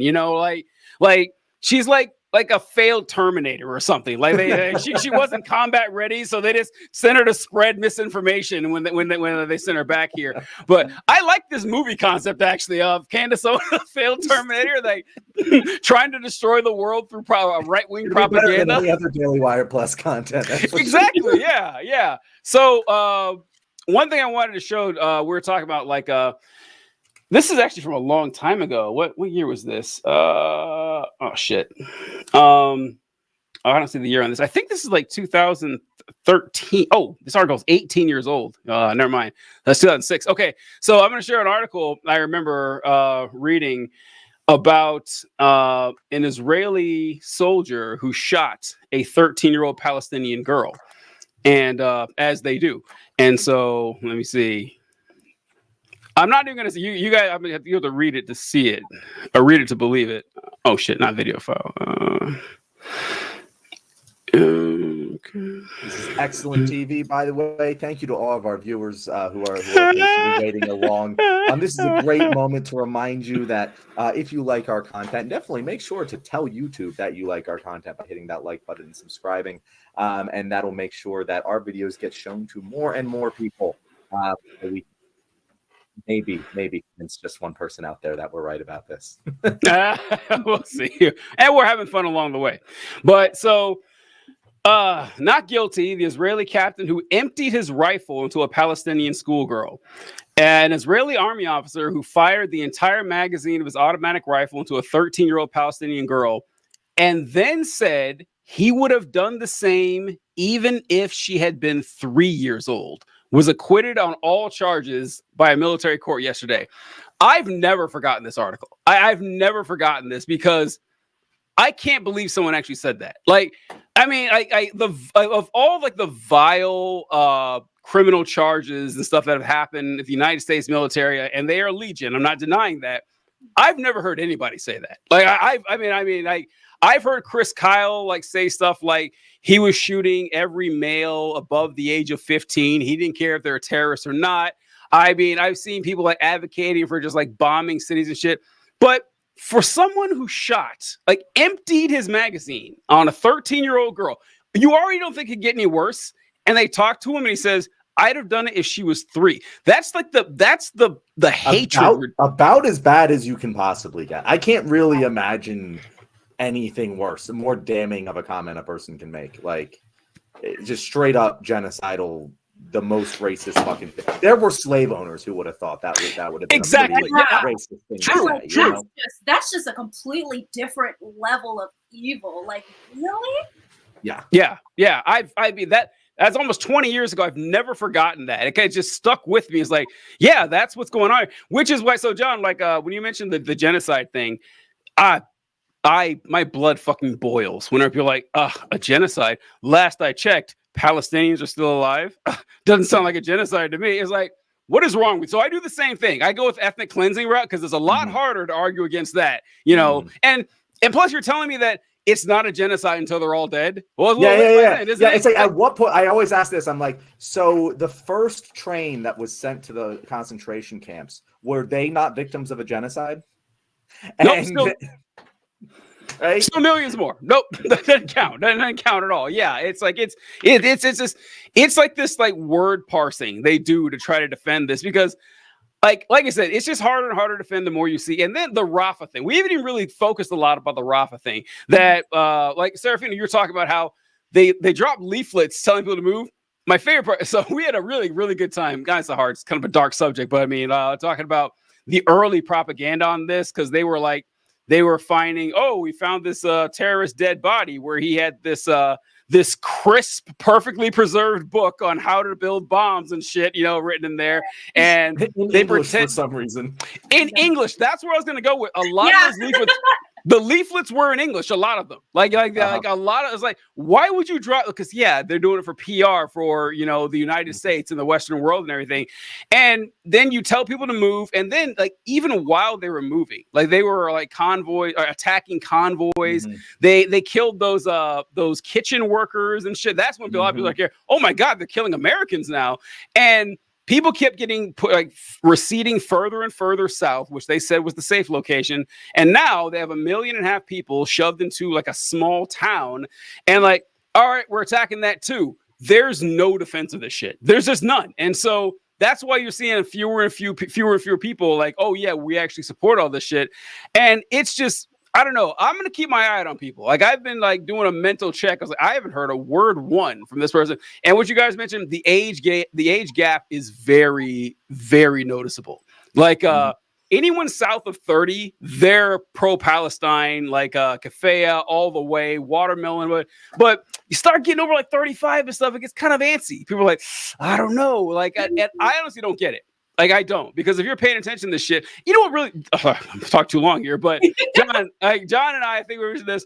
What bugs me is when people say, man, these protesters need to calm down. This might hurt Joe Biden's election. Fuck that. I can't stand it. Go ahead, Serafina. Yeah, go into that. Yeah. I couldn't give less of a fuck about this fucking election right now. Listen. People are dying every day. As we're talking, people are dying. And I'm like, this is way bigger than an election. This is bigger than Joe Biden. This is bigger than so much. This has been happening for so long. And I feel like the main reason why people are so, if this wasn't happening during an election year, I feel like people wouldn't be like, oh, this is going to hurt the election. This is going to be. And so, honestly, I feel like people need to get their priorities in order. And honestly, I can attest to whenever it's the older generation, they kind of are not caring as much, because one of the nurses that I saw like regularly when I was in the hospital, she would come in, and she was an older Black lady. She was maybe in like her 60s. She would come in every single morning with a fresh Starbucks cup and waving it around, so happy to have it and all of that. And in my mind, I'm just like, oh, I can see where you stand. That's really petty too. I wouldn't even know. I'm just like, really? So at this point in time, there's no way to ignore it. There's no way for you to just act like, oh, I didn't know or whatever. I'm like, you are willingly choosing to ignore the things that are happening. You are willingly choosing to shut your eyes off and be like, oh, well, I don't see it. I don't know. It's none of my business. I can just act like it's not happening. And that's happening a lot more with the older generation than the younger generation. And I feel like that has a lot to do with social media, because of the fact that it's being shown a lot to social media. And I don't know, not one young person that is not on social media. They can see it. Mm-hmm. See it every day. They see it happening and the older generation is more prone to watch the news, more prone to watch Fox News or CNN or something like that. They're going to see it from that perspective. And so I feel like it's really interesting that there's one thing that's being like perpetrated like in the news, and that's what they're reporting. Because when I was watching the news as well, it was just yep, the war on Hamas, and we're trying to get rid of Hamas, and I'm like, you're not showing the dead babies in the street. We're not going to show that part. We're just going to act like that part's not happening. And so there's definitely a split between the young generation and the older generation, and them like choosing which side they want to play, you know? It's funny because we were just talking about how we've seen in our own families and our own communities examples of when that uncle's inappropriate with some of the younger girls in the family, or when he's being abusive in any sort of way, and then the kids get blamed. It's like, oh no, don't provoke your uncle. That would be bad. Whatever. That's the same fucking shit. It's the same fucking shit with Joe Biden. It's like, oh, don't protest Joe Biden. It might hurt his election chances. No, maybe he shouldn't fucking kill people. Like maybe he shouldn't do the bad thing. It's the same exact thought process and mindset, just copy and pasted from interpersonal abuse to fucking genocide. And it is so ingrained in so many parts of American society, and just the way that a lot of people think that we should operate.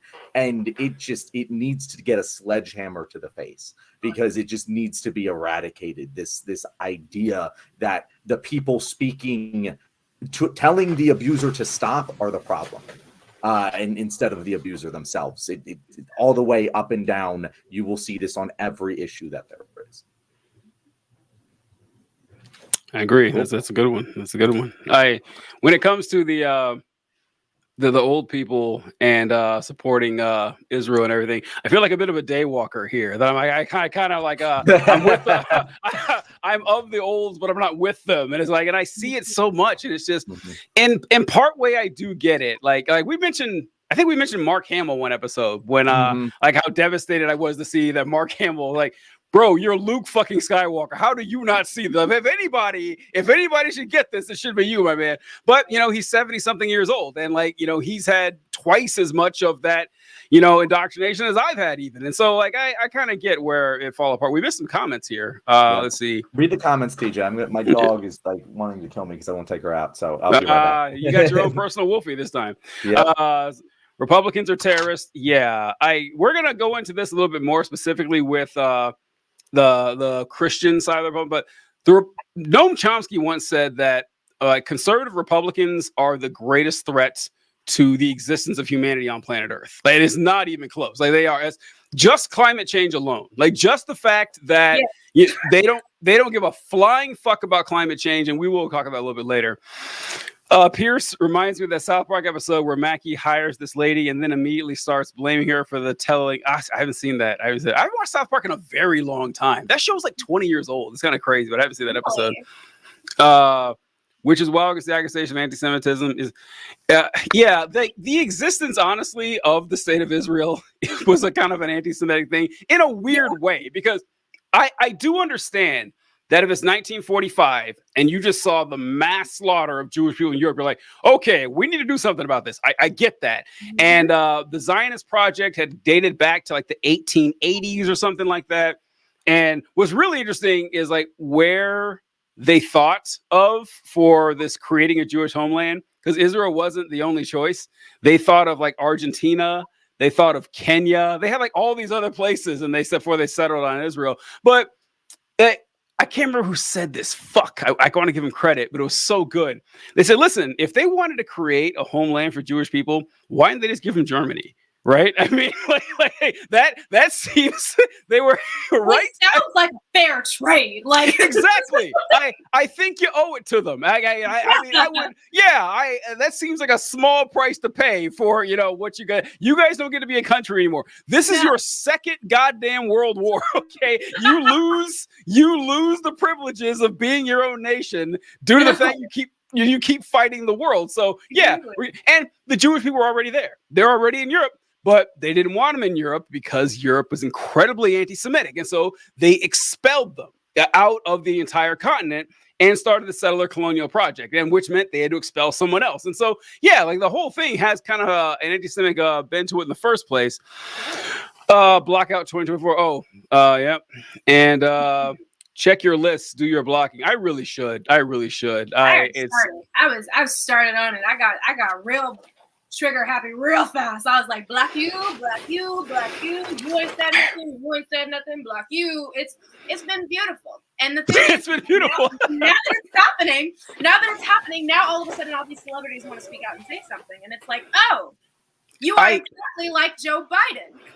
You are deciding to give a fuck once it starts affecting you, your life, your lifestyle, and how shit's gonna go for you as time goes on. Now all of a sudden that you're losing the support, now you want to say something. You've been silent since this shit started, but now all of a sudden, now that people are saying, oh, we're just gonna block you now because you still haven't said anything. You're still saying, well, I can't, this, that, and the third. Like, I'm risking this, I'm risking that, and it's like, listen, whenever you have that position of power, whenever you come up and you are that famous and you are that known and you have that big of a platform, not saying something says something.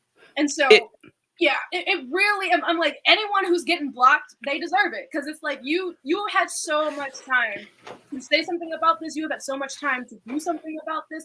I'm still pissed off about the whole Met Gala thing. That's the thing that's really getting me, because of how much money they are spending just to go to this event. And I'm like, if you took that money that you spent to go to this event and donated it to some people in Palestine that need help and that need to get out and all of this stuff, if all those celebrities actually took the power that they had and the money that they had and put it towards world issues, we would be good. It would be fine. But no, they're the ones. And see, that's another thing. Do you guys remember whenever The Rock and Oprah came out? Yes. Yeah, make that video and they're like, okay, guys, we want you guys to donate and this, that, and the third. It's like, bitch, you donate. You the one with the billions of dollars in your bank account. Bitch, I got $12. Bitch, I got $12. That was for Hawaii, right? Wasn't that for Hawaii? Oprah and The Rock? I think it was Hawaii. I can't remember though, but it was so insane, because it was like, really? You're telling us to donate money. It's our responsibility to donate money. You're just gonna, well, I created this so you guys can donate, not I'm gonna do this myself. And so right. I'm just like, the wrong people have money. Yeah, well, you know what that reminds me of? It's like whenever you go to like Target or Walmart or something, and it's like, would you like to donate $1? It's like, you're fucking Walmart. Yeah, why are you asking me for donation money? Fuck you. Like, it's like I'm like, none of that. I'm like, most of the time, none of that stuff even goes to the place that they're saying it's going to go to. And I didn't know that until I started looking into it. And I was like, yeah, nope. What I'm going to do is actually donate to the actual place. I'm not going to give it to you, the corporation. If I want to donate to the Children's Hospital, I'm going to donate directly to the Children's Hospital. I hadn't heard that it didn't go there. I assumed that they collected the money and donated it and used it as a tax write-off. That's what I assumed they did. I didn't know that it didn't. I had been told that at the very least, I think either it was Walmart or it was Target. It was one of the two. But at the very least, I had been told that one of them, whenever they get those donations, it was somebody who made a video and they were like, I work at this place. They don't donate to those places. It's not like I check. Yeah, you're right. Wow, all right. Follow up. Oh, that is what, and also you were mentioning. See, I have a hard time imagining the cowardice of, look, I get it. Like, if I guess I do understand if you're like a struggling actor, like if you're an actor and you're trying to get a job or some shit, you've done a couple mayonnaise commercials and that's all you have on your resume and shit. No one gives a fuck what you have to say anyway. But man, you are like a internationally well-known celebrity. Like you might lose a movie deal or two and you can just cry into your millions of dollars. If your tours measurably increase economic activity in the areas where you perform, then you can probably afford to say something. Just saying. Exactly. It's like, and the thing is, like, once you get to listen, oh God, I hate sounding like an asshole when I say shit like this, because I don't feel like I'm bragging or whatever, but when I'm very secure financially. I don't give a fuck about money. I haven't for a long fucking time, but I have that luxury that I don't care about money. I can't imagine having 100 times more money and be like, oh my God, this is going to lose me money. I can't imagine. I genuinely can't put myself in that mindset. If I had $100 million and I'm like, whoo, I can't say anything controversial because I might not be able to get $120 million. Yeah, my life doesn't change at all. And I think we've talked about this before, John, on the show, is that this is a very Michael Jordan moment. So for those of you who don't know what we're referencing, so black athletes in particular, have always been in the forefront of social change because they're like, oh my God, I'm just a regular black person who was just gifted by God with these amazing abilities. And now I'm a mouthpiece and a spokesperson for change, like Jackie Robinson, Muhammad Ali, Kareem Abdul-Jabbar, Arthur Ashe. I mean, the list is a mile long. And then Michael fucking Jordan, like the one ring to rule them all, like the most famous black person in history. And people are like, hey, Mike, I've noticed you haven't made any comments about social change. And what Michael Jordan said should go on his tombstone for being he's already a piece of shit. But this was confirmed early on where he's like, hey, man, Republicans buy sneakers too. That was his response. And it's like, oh, so he just came right out and said it. Yeah, I'm not going to lose money to promote just causes. Like, that's it. And so like people who are, just following and Mike's example here is like, yeah, look, I can't afford to take that risk. I might lose a $1 million deal, although I have 100 million more. I couldn't sleep at night like that. I couldn't. I just don't get it at all. The crazy part about that quote, TJ, is that like I bet you if you were to poll like Americans on the favorability of that quote, like, hey, does this quote make you like Michael Jordan more? I would imagine that most of them would say, yeah, no, this is a favorable quote. That's a good thing that he said. You're right. Because it is when I first heard that as like a teenager, I was like, oh, that's a really pithy quote. Like that I was just like, yeah, no, that made me think better of Michael Jordan. Right, yeah. It's 13 years old. I was like, oh, that's really cool. That's a really quick response, and it makes a lot of sense. Yeah, why would you do this when you could lose? And yeah, now I don't think that anymore, but I think most Americans do. Oh, yeah, because if you're looking at, go ahead, Sabrina. Sorry. I was just gonna say it really reminds me of and this is the reason why, and I might get crucified for saying this, but I don't really fuck with Beyonce anymore because I'm like, okay, when she came out with her, I think it was the Renaissance movie, I can't remember, but when she came out with that like concert movie and all of that stuff, I'm like, you can have some control on where that's being shown, all of this stuff, where you're going to perform and all of that. And I'm like, when I saw that her movie was being shown and it was being shown in Israel and there were so many people that were standing with her and were like, yeah, waving flags around and stuff. And I was like, now, if this was me, and they were up here like, yeah, we stand with Beyonce. I don't stand with you. I don't stand with what you stand for. None of that. And the fact that Beyonce is possibly one of the most famous people in the world. Mm-hmm.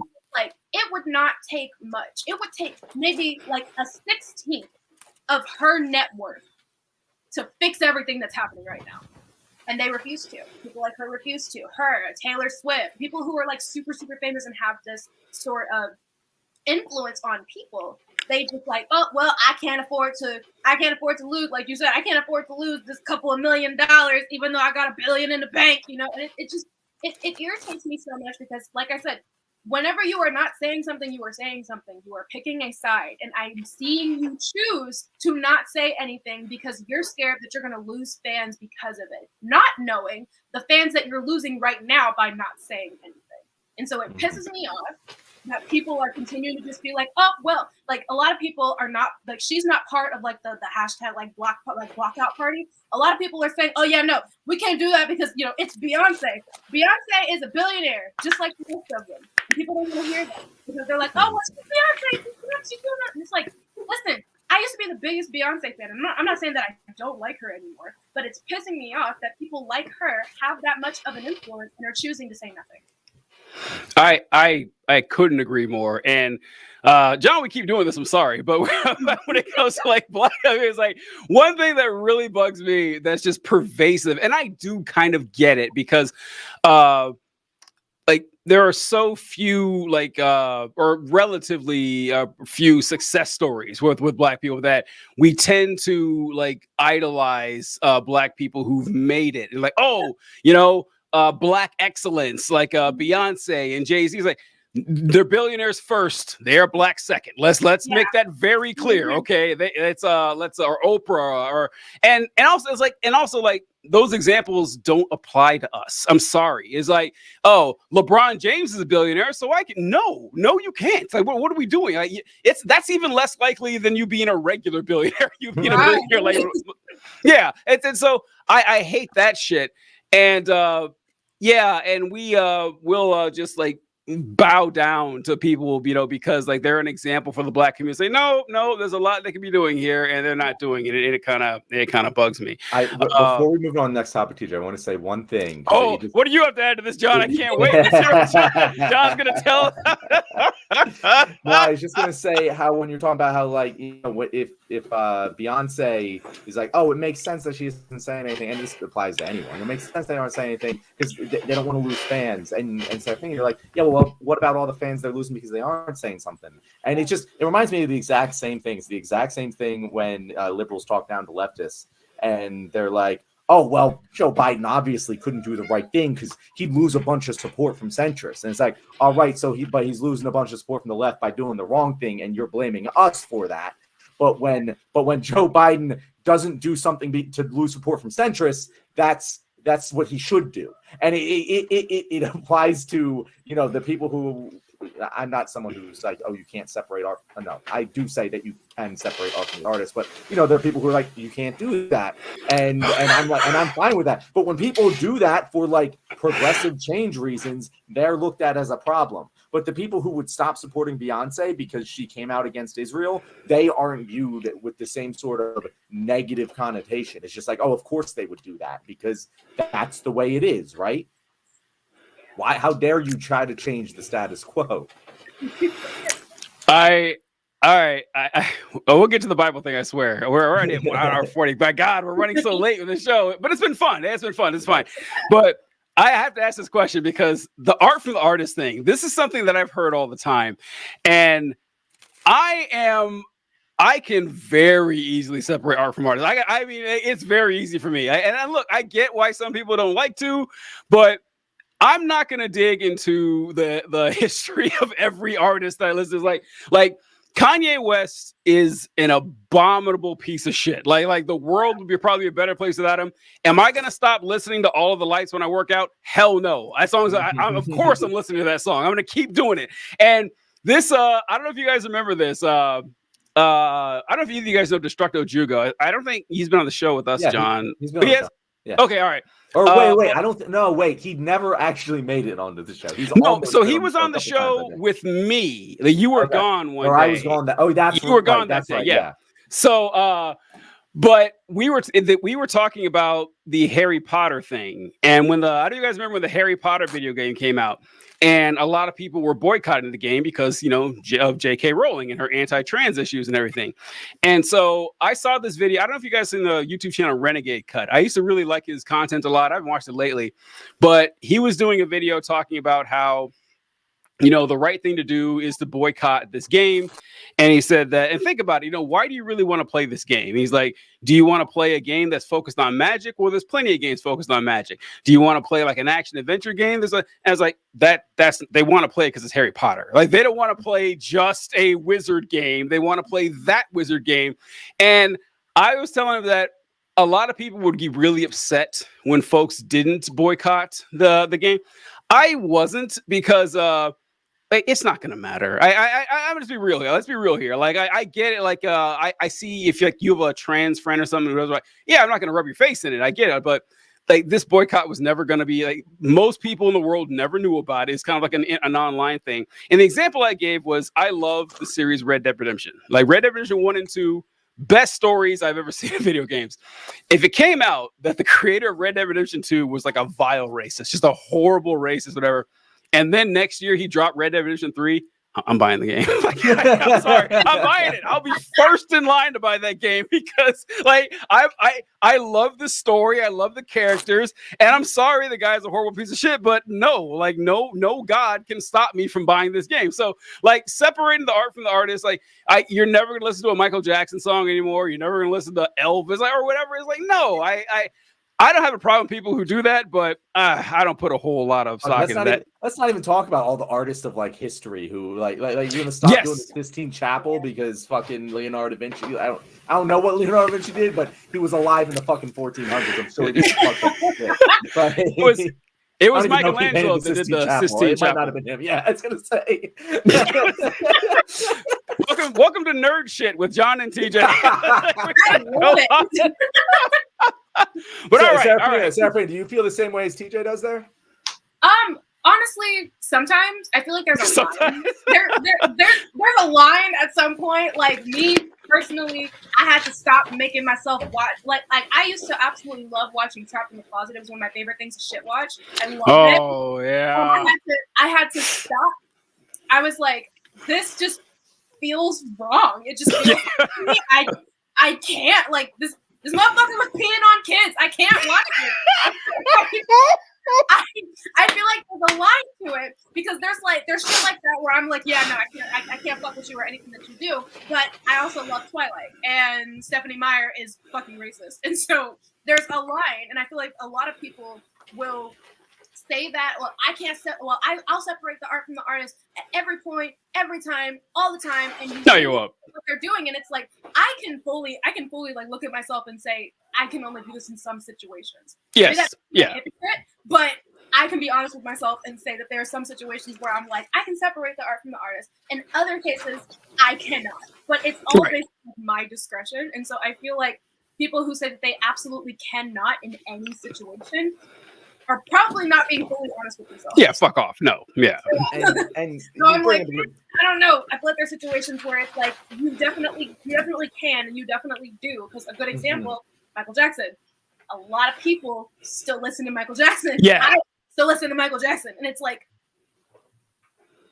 there's a line, and some people want to cross a certain line, other people don't. But it's all based on the other person's like discretion of it. So yeah.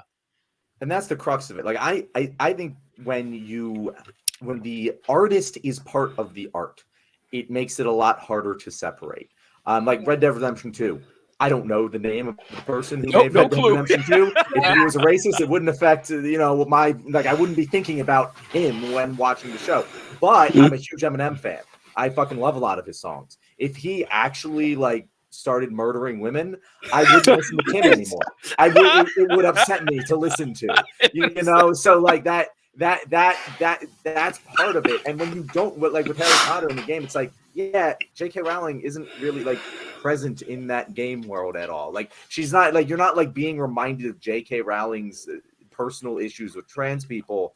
And I said that very euphemistically. I don't know why, but it's not something that you're being reminded of. So the only reason you're boycotting it is to make a statement. And it's not even like you're doing something that's going to change anything. No, you're taking money out of J.K. Rowling's pocket. She's a fucking billionaire. The $3 she's making off of your purchase of this game, maybe, I don't fucking know. It isn't going to make or break her. And you're not fighting any systemic thing. Divesting from Israel, that's a real thing. That is a thing with a boycott with a strategic goal to take money out of the Israeli war machine and put pressure on them economically. You're not going to fucking pressure J.K. Rowling. You can't pressure. She's a billionaire. There's no economic pressure that she'll ever feel. She's rich for the rest of her life, no matter what. So you're really just virtue signaling, and that's fine if that makes you happy. You can do it. But if you're hurting other people in order to do that, I think it's kind of wrong.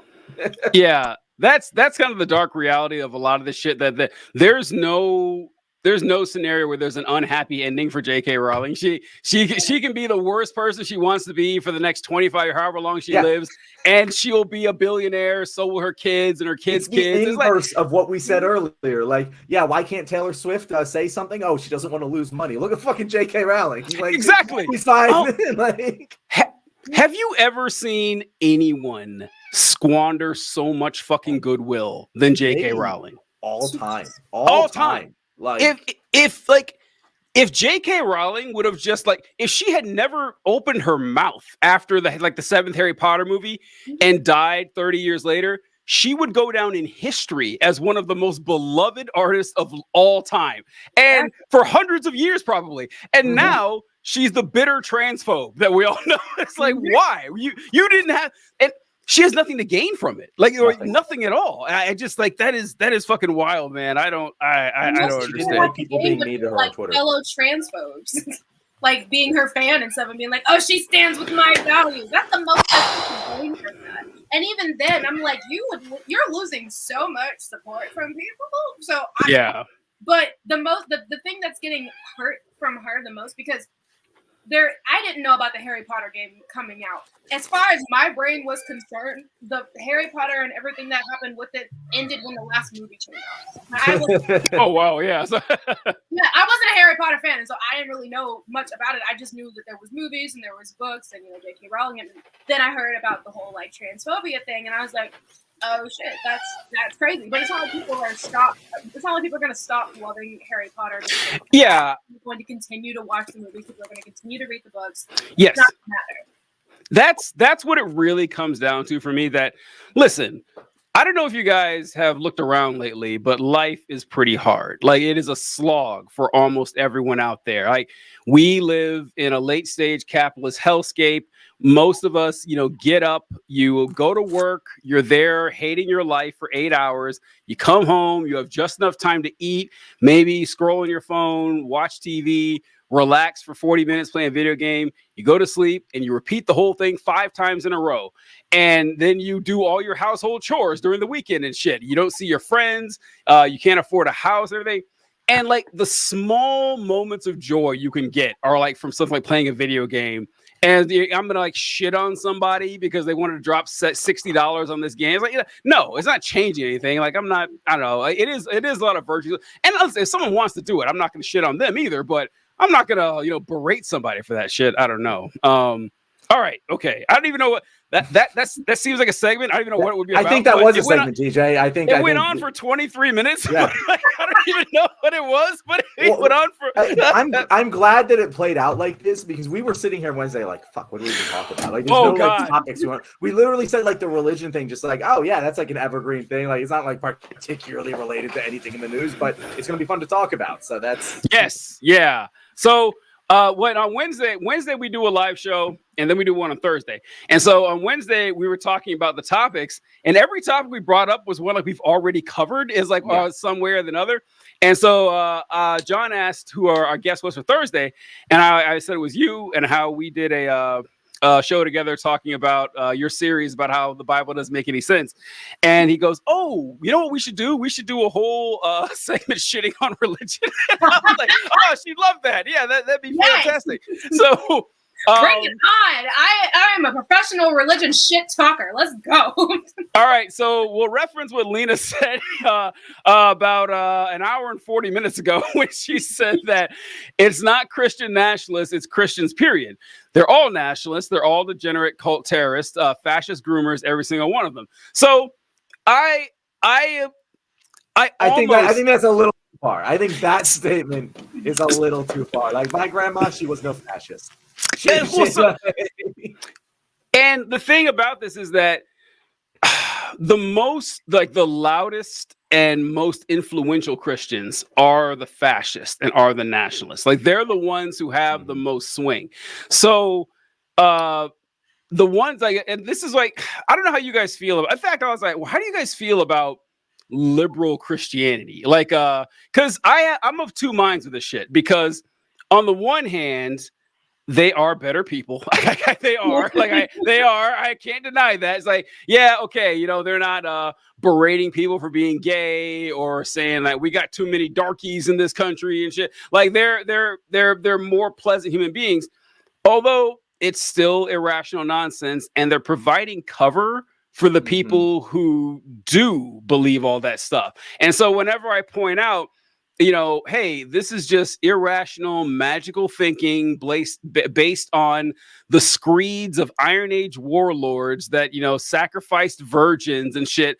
And like, no, we don't need this anymore. And like, well, we're not all bad. Okay, thanks. I got it. I'm talking about the ones that are. So like, I'll start with Serafina. What are your thoughts on the more liberal versions of Christianity? Honestly, it kind of, I remember when I was a Christian and they would talk about lukewarm Christians. It's kind of giving that a little bit because I feel like the basis of Christianity has been based in so much conservative values, and we believe this, and this. And I feel like when people start to like deviate away from that, that's whenever it starts to become like there's people that are, what's the best way to say this? There are people who are coming up with their own ways of Christianity. They're coming up with their own versions of it, and they're like, well, being a Christian to me means this, and this. When, some time ago, there was a very like specific idea of what that meant. And so I feel like as time goes on, people are just starting to, it's like they're creating their own religions at this point.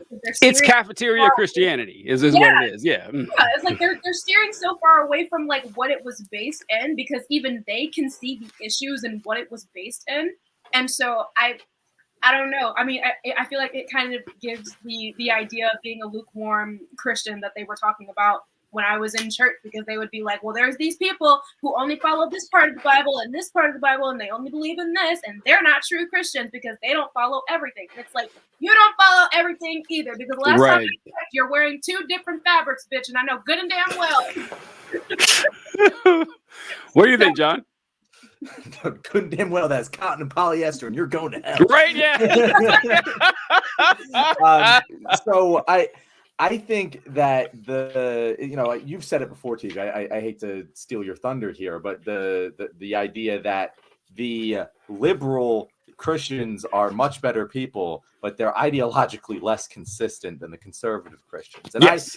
I have more respect for the ideological consistency as much as they're a worse person, because the thing that pisses me off is kind of the thing. This has been a repeated refrain throughout all of these episodes that we've done today, is that the idea of someone who doesn't look too far into something and then just goes, well, that's the way it is, and we'll just keep moving that way. And I feel like that's what a lot of liberal Christians and religious people in general do, in that you have this book that you're going to this church. You're probably only doing it twice a year, but still you're going to this church. You're giving them the money. You're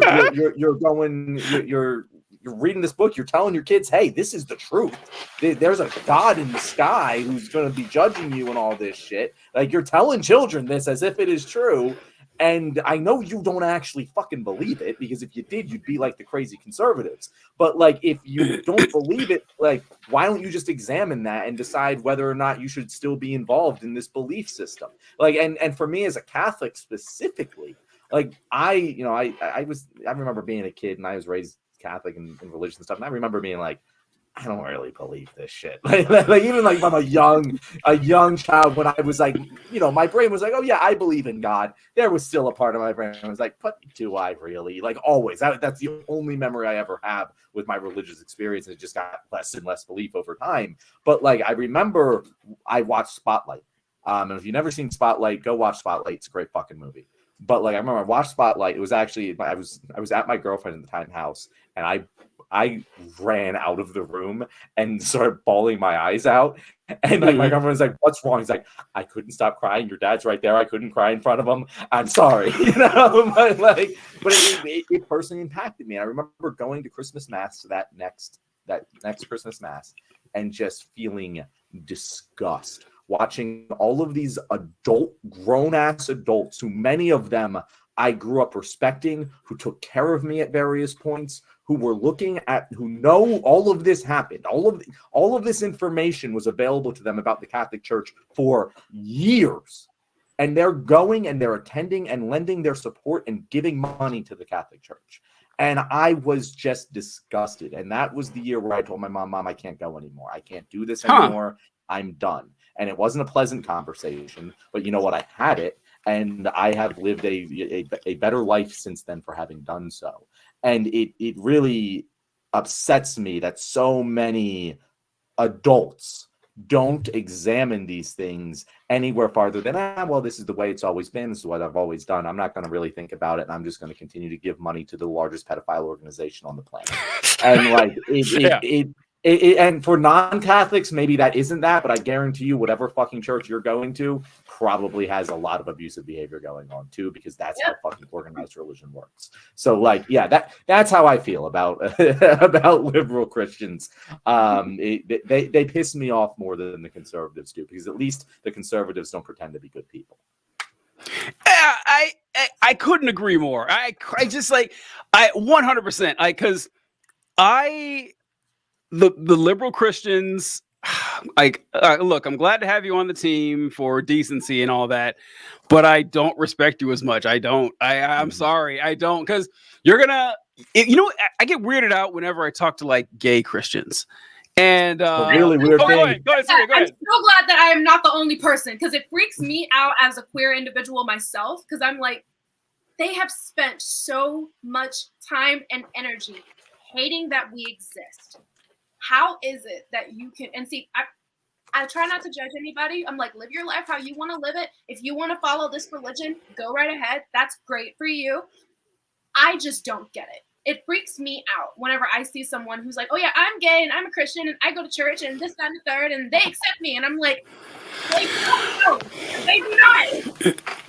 It's in the book. The book that is infallible. The book It's says it. infallible Like, word it's of right God there. says you deserve to be stoned to death, and you're worshiping the God who said that everyone should be stoning you to death, and you're not like it. It's very frustrating. I just want to scream. Yeah, it pisses me off so much, and I'm so glad that I'm not the only person, because I really thought I was crazy. I was like, it just pisses me off whenever I see them, because it's like you can't be both. You cannot be a part of this. You cannot be a part of the group that is oppressing you and then also be the person that's being oppressed. Like, there's no way that you can be like, yep. I mean, you can do it. I guess you can. Yeah, I guess you can. They couldn't care less about my livelihood. They couldn't care less about anything. And if I brought my same-sex partner to church, it would be all hell would break loose. And so it's like, you're not truly as welcome as you think you are. And it's so bad. No, it's been funny to watch over the last 10 years, watching Christian conservatives do this weird fluctuation, because back in the day, back in like the George W. Bush administration, I remember there were all these ballots going forward and elections to change the state constitutions to outlaw gay marriage, and they were winning. Like back then, it was overwhelmingly popular. Like every time outside of like I think Massachusetts and Hawaii, maybe a couple other places, they allowed gay marriage. But for the most part, it wasn't even just the Christians. It was the majority of the nation said, no, we need to change these laws to outlaw gay marriage.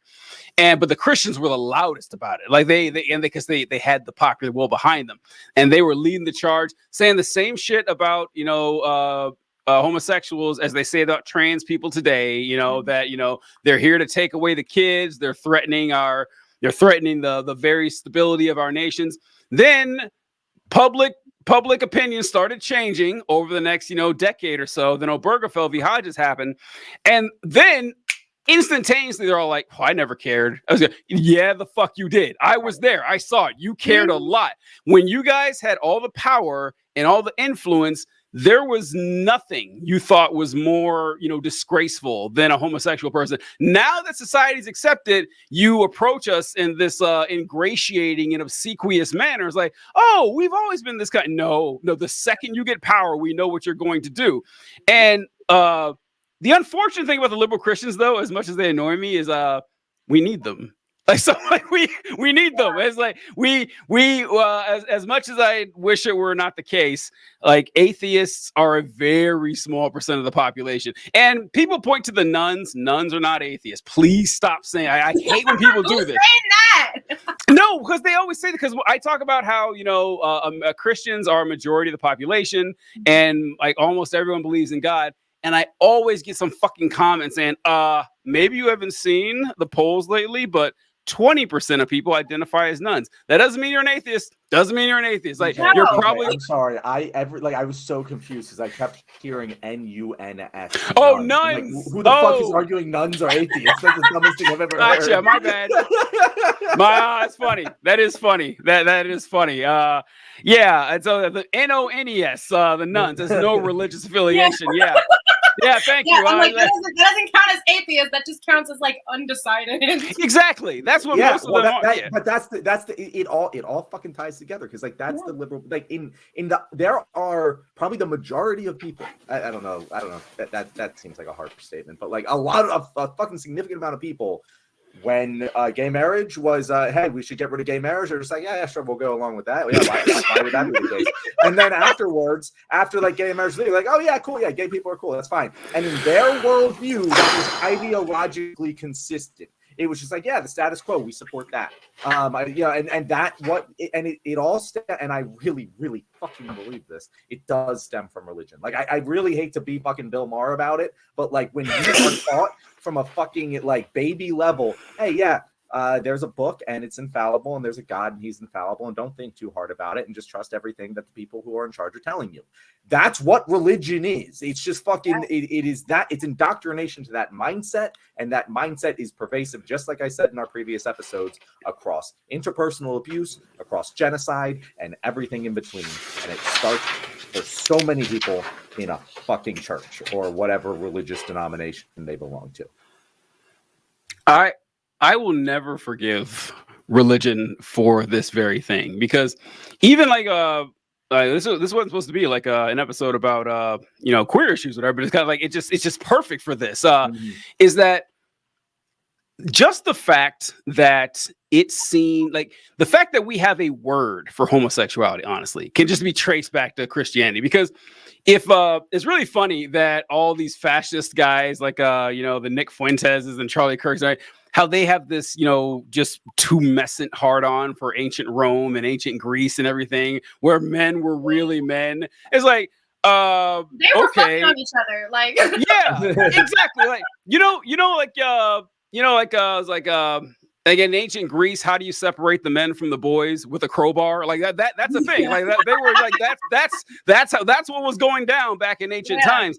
And like if you went back and spoke to like Julius Caesar himself, like time machine, you hopped in and you started saying, "Oh, hey, I'm a heterosexual," he'd be like, "What are you talking about?"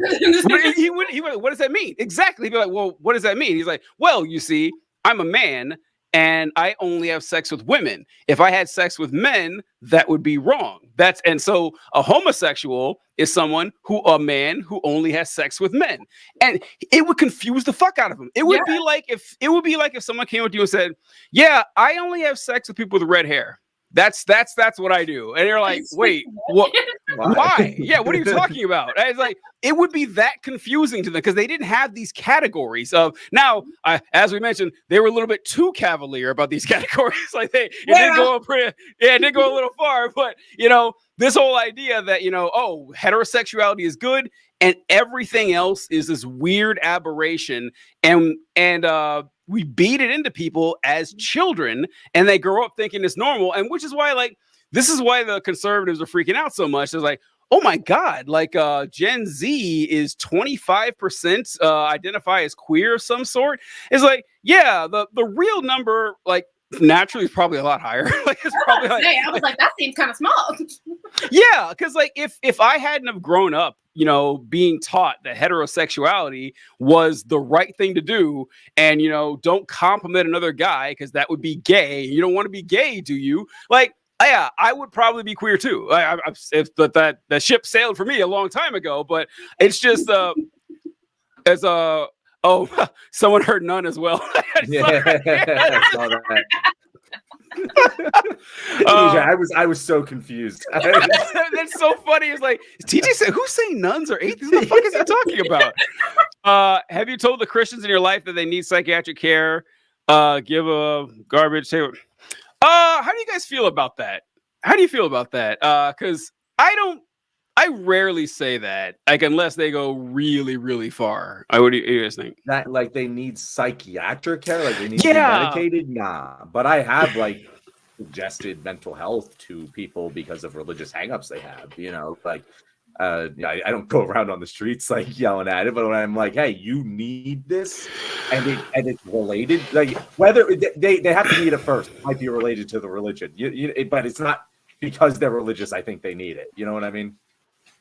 Yeah. So I saw here being not quite. Topping was gay. Topping wasn't gay. Bottoming was. Being submissive and feminine. Yeah. So they wouldn't have called it gay. They would have called it feminine. So I saw you put that in there. Yeah, because there were rules. Julius Caesar would have never gotten penetrated because he was a higher status man, and so he could penetrate anyone he wanted, man, woman, child. It didn't matter.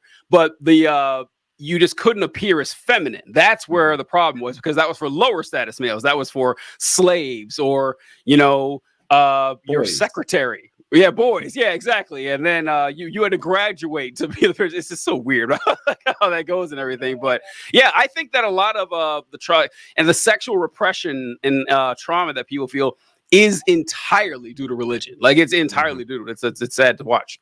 Oh, 100%. But yeah, but we haven't even talked about the other side. Like we've talked about, you know, liberal Christians. There is a large difference, and you know, I respect the Christian ideology. I think Jesus just cut Jesus out of the Bible and just talk about him. He's got a great fucking ideology. Like his general worldview. Like if you follow the teachings of Jesus Christ to a T, you'll probably wind up being a good person. And if you got to leave the rest of the shit of the Bible out of it, but like if you just like follow him as if he is a philosopher and not a deity, I think you're good. It's a pretty decent philosophy. However, the people, and I believe someone in our comments mentioned this. I think Lena mentioned it, of how like the actual conservative ideology is incompatible with Jesus's ideology. And that you see a lot of, you know, evangelical Christians now straight up just like calling the teachings of Jesus liberal woke talking points. And like it is incredible how far, because there are like some, you know, some people I have respect for their ideological consistency. The people who are actually like the Marjorie Taylor Greens of this world, they don't give a fucking shit about the Christianity. They're just crazy and they use it to, you know, maintain their fucking fascism. You know, that and that's all it is. You know, so I do think that like there is a lot of different problems here. We could do a monthly recurring segment on fucking the problems with religion. But yeah, like it is widespread. TJ, I see a mischievous grin on your face. Well, no, guys, there's an image I wanted to pull up, but go ahead and talk about the the people who, because they are worse. They're so much worse. The ones that pretend, and like I don't know. As you know, I'm not too hot on Jesus. He's all right as far as like ancient philosophers go. You could do way worse. I give him a B+. But you know, we mentioned the racism thing that one episode, and like him coming up with the idea of punishment after your death.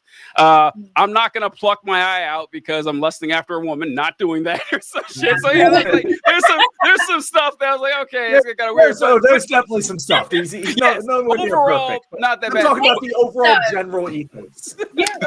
The funny thing. Oh, go ahead. Sorry. And just the basic part, just like the love your neighbor. That shit. Cool, love that. Yeah. That's the other cheek, pretty cool. Yeah. Yeah, I kind of feel like he's too connected to the murderous God, and so it's kind of like, how good could your morals be? I'm sorry. Oh God. Okay. So, man, I write this down before I forget. So, what I wanted to mention was about evangelicals, and so they don't worship Yahweh. They don't worship Jesus. They worship first white supremacy. And then they worship American conservatism, like this 1940, like that doesn't style that doesn't exist. They're so far away from Jesus, like it's not even funny. Like because Jesus never had anything nice to say about rich people. Like he shit on rich people all the fucking time. He couldn't stop.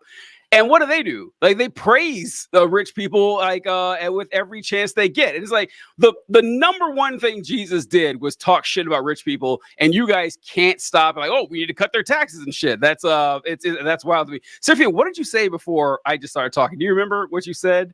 Fuck, because that was I meant to write it down, but it's just scribbled. Just write it down. It's gone. That's something, and it's gone. It was so good. You had just said so. What did I say? Jeez. Well, that's all right. God damn it. If I hadn't written these, it looks like Elvira, which I can't, there's no way that's what it is, but I know it's not that. I remember because I said Jesus is connected to the murderous God. Oh, yes. Thank you. Oh, yeah. Thank God. Thanks so much. I no idea what I scribbled there. But so when the New Testament was formed, because like the people who wrote the New Testament, folks, I have bad news for you, did not know they were writing the New Testament. They didn't know. They had no idea that this is going to be compiled into a whole new chapter. They had no clue. So the first person to come up with an idea for a New Testament was a guy named Marcion, around like AD 150 or something. And Marcion said, okay, we need a new like New Testament here after the life of Jesus. So he took the book of Luke, the book of Acts, and the epistles of Paul, and he combined them together and said, okay, here is our New Testament. And the first thing we're doing is getting rid of the Old Testament, because holy shit, have you guys read that thing? It is a travesty. It is just like, I saw just 39 books of blood and murder and incest. It's like, no, this is, and for no reason to. There was so much shit that didn't have to happen that way. Awful. It's awful. And so Marcion said, okay, here's the deal. The God of the Old Testament was like a demiurge, like this original primordial force God who is dead now. We worship a new God and his kid, and we're going to just start from scratch and go on from there. And then other bishops in the Middle East and Northern Africa and probably Europe, they started saying, hey, we're going to do the same thing. So they compiled their other books. And so the 27 books that we know and love today, that came out a little bit later, but it wasn't canonized officially until, like 150 years later. But I think back on how big Christianity dropped the ball by not going with what Marcion said. It's like just starting fresh with Jesus, just because it would have solved a lot of problems if they had done something like that. And they're like, no, we're going to keep the Old Testament for no good reason. The biggest flaws is that God is infallible and unchanging, and yet he clearly changes his character from the two books. Like they are different characters. Like if there's no way you could read this from a non-religious perspective and go, yeah, those two characters are the same person, same writers. You know when a show like gets new writers, you're like, I didn't feel like that was something that Joe would have done. They got new writers. That makes sense. That's how the fucking Bible like looks, and it's so obvious. And I don't understand how grown-ass adults don't see that. It would be like if someone showed you like Iron Man 1 through 3 and they replaced Terrence Howard with Don. She was like, no, it's the same actor. It's the same actor. Every time War Machine's the same guy. All they know. One's light skin, one's dark skin, but don't pay attention to that. Yeah. But so I wanted to do real quick is that we talked about a lot of these Christians, and I hate saying you're not a real Christian because like it's a no true Scotsman thing, and so it's very annoying people do that. But there are some people who just aren't actually Christians, and they're just putting on a show. They do this in politics a lot. My favorite example of this, I'm about to share on the screen here. This is our girl Marjorie Taylor Greene, and she posted this picture. I can't remember if it was Easter or whatever, but it's a picture of her reading a Bible. Because of course, and I want to just look behind her. Oh, can you see it very well? I don't know. Oh yeah, we can see. Oh, okay. Well, how many fucking crosses are on that like wall? At least 5. 1, 2, 3, 4. That's a cross. There are 6. There are 6 or 7 crosses behind her on that. Was like there's like I don't doubt Marjorie Taylor Greene has the worst taste imaginable. Even someone like her would not have 7 crosses on top of like one little area. That's just for the picture. Right? That annoys me, like the performative nature of this. And John, you said something that I wrote down. I remember this, but you mentioned that you went to Christmas Mass. Now, I thought Christmas meant Christ Mass. So is it Christ Mass? I don't know. I don't know how the Catholic thing works, but it's just I was just curious about that. That's a wonderful question, TJ. I don't know. I'm just curious. That makes a lot of sense, TJ. It's a very reasonable question to which I do not have an answer. But John, you stepped away, I think, when we were talking about how conservative Republicans and Christianity in general, conservative Christianity is the greatest threat to survival of humankind. Like, I think it really is. Like when you think that the world is going to end, why would you care about climate change? And at first you deny it because they'll say something like, well, of course, like human beings can't change the climate. God is in control of that. And what does it matter anyway? Like he's going to destroy the world. And when they see what's going on, like in Gaza, like they love it. They love when they see that shit because that just brings us one step closer to Jesus showing up on a horse and shooting swords out of his mouth. Like that's what they think. And they love that shit. So like I don't know what to do about this. I mean, I'm glad they're dying or they're dying off, and Donald Trump is helping out a lot with that, which is really great, which is really funny. And, but like, what do you? In court has been really hilarious to see. Yeah, it's great, but do you agree, John? Like, am I off base there? Because that's how I really see it, and people don't take it seriously enough. I don't think a lot of liberals think that because a lot of liberals, their exposure to Christianity is other liberals like them who like don't actually believe the shit. It doesn't really affect their lives. They don't think too much about it, and so they think the people on the other side are just the same way with a different color on their jersey. And it's not. Like they actually let these things influence their decisions. And the fact that the liberal, like even like the liberal, and God, I fucking hate to say this, the liberal news media treats these like religious fundamentalist people in Congress who say shit like that as, and like who say, like Marjorie Taylor Greene has said, we should have a Christian nationalist nation. Like they say this with their mouths, and then the liberal media just goes, "Oh well, no, that's just the other side of the story." And it's like, no, that's religious fundamentalism. That's what the fucking Nazis did. You should describe it that way. And because so many liberals are just like, "Oh well, say la vie." That's just, you know, they're the same as us. They don't actually feel that way. They're just using it for rhetorical purposes. And it's like, that's what they actually think. If you fucking like pull their nails off, they'll tell you that's what they actually think.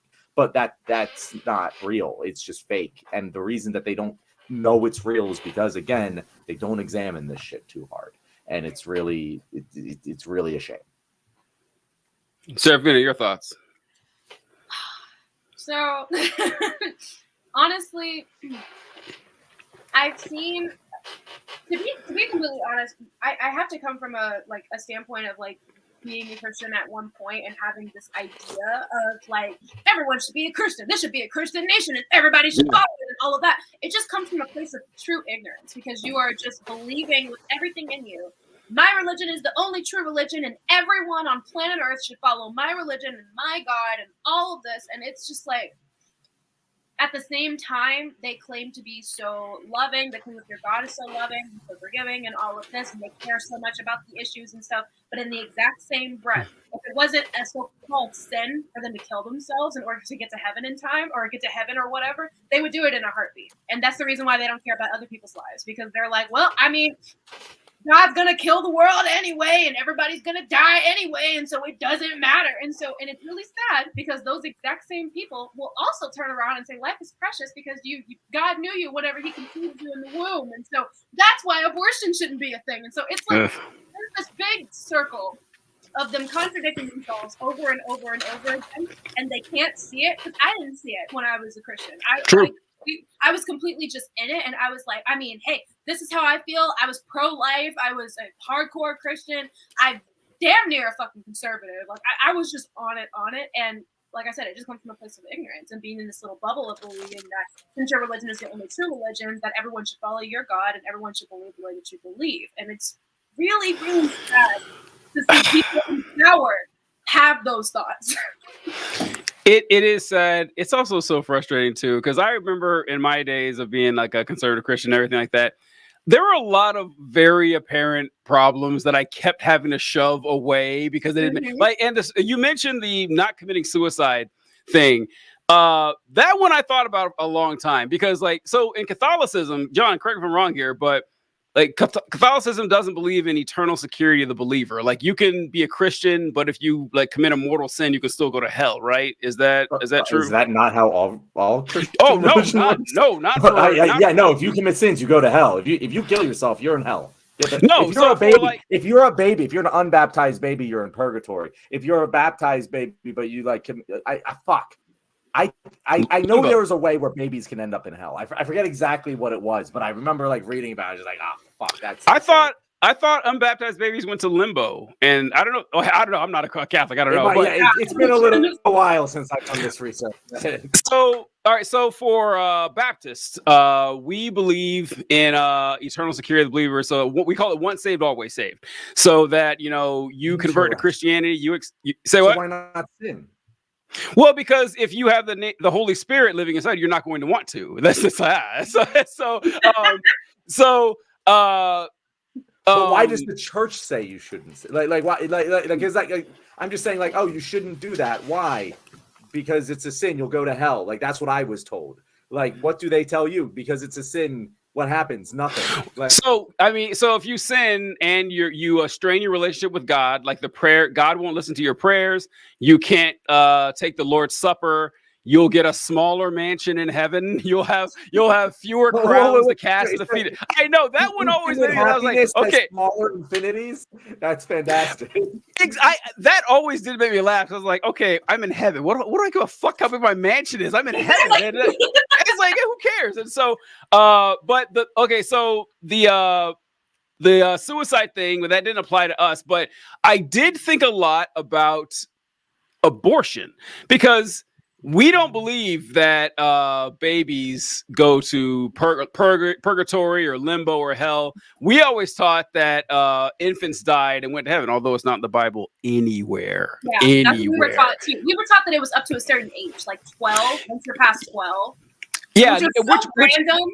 Also not anywhere in the Bible. Neither is an age of consent, I might add. God never not one time did capital G God think, oh, I should put a hard and fast limit on when people can start fucking. And I'm sure that won't be a problem. Like no one's gonna use my church as like a child rape factory. I'm sure that's not gonna happen. And so but abortion, since we taught that aborted babies go to heaven, it's like, okay, the best thing to do for you is to abort this baby. They don't have a chance to go to hell. They're automatically going to heaven.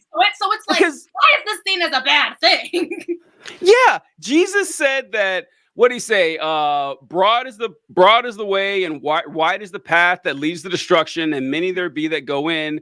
And straight is the gate, and narrow is the way that leads to righteousness, and few there be that find it. So Jesus is telling you, most people will go to hell. So the moral thing to do is to abort as many babies as possible. No one could give me a good explanation for this. No one could give me a good answer for that. So yeah, a lot of this shit, and then but like for folks like us, where it fell apart a lot later. Wait, hold on. I want to clarify it because I was literally taught like in fucking Sunday school that one of the reasons that you go to hell if you kill yourself is to stop people from just killing themselves, because the logical thing to do would be to kill yourself if you were to go to heaven. So it's a good argument. I was taught that we had that conversation. It's a good argument. It's not so Baptists believe that if they kill themselves, they go to heaven, but they just stay here for no reason? Yeah, right? I know. Hey, listen. I get that it's stupid, but you guys thought bread turned into flesh. So let's not get carried away with the absurdity we're talking about. We all believe some insane religious things, and looking back on them now, it's like, how in the world did I do that? Okay, we gotta wrap it up real quick here. All right, am I off base? Yes. If you want to talk to Christians about climate change, just how we ought to be caring for God's creation. All right, so that's a good point here. So climate change, you're not going to get anywhere with them. You're not. But this is with conservatives in general. You can get pretty far with them by talking about cleanliness. Like they will care about that. Like they don't like litter or like pollution. You can get, and Trump would do this. Fucking Trump. Let's say Trump would. They would ask Trump about climate change, and he always said the same thing. He says, "I am committed to making sure our country has clean air and crystal clear water." And that he always said that line. I was like, that is not the same as preventing climate change, but it makes conservatives feel like, they're being environmentally conscious. So yeah, I don't know. Anything else you guys want to add to here? We've been at it for like 2.5 hours. This is incredible, but it's been a great time. No, that's it. I think that's our show, and next we'll record the wrap. So you're about to hear that now. Let's do it. Let's do the wrap, and then we'll finish it off. All right. All right, guys, you've made it to the end of the episode, and it was probably maybe not the most well-buttoned episode, so this is me buttoning it. It's over. We had a very fun time talking today with our guests and went on a lot of different tangents. One of them you might have just listened to in this video. So if you want to hear more from our guests, Serafina, where can people find you? Yes, so you can find me on TikTok at The Devil's Daughter 162, on Instagram at that same handle, and on YouTube at that same handle.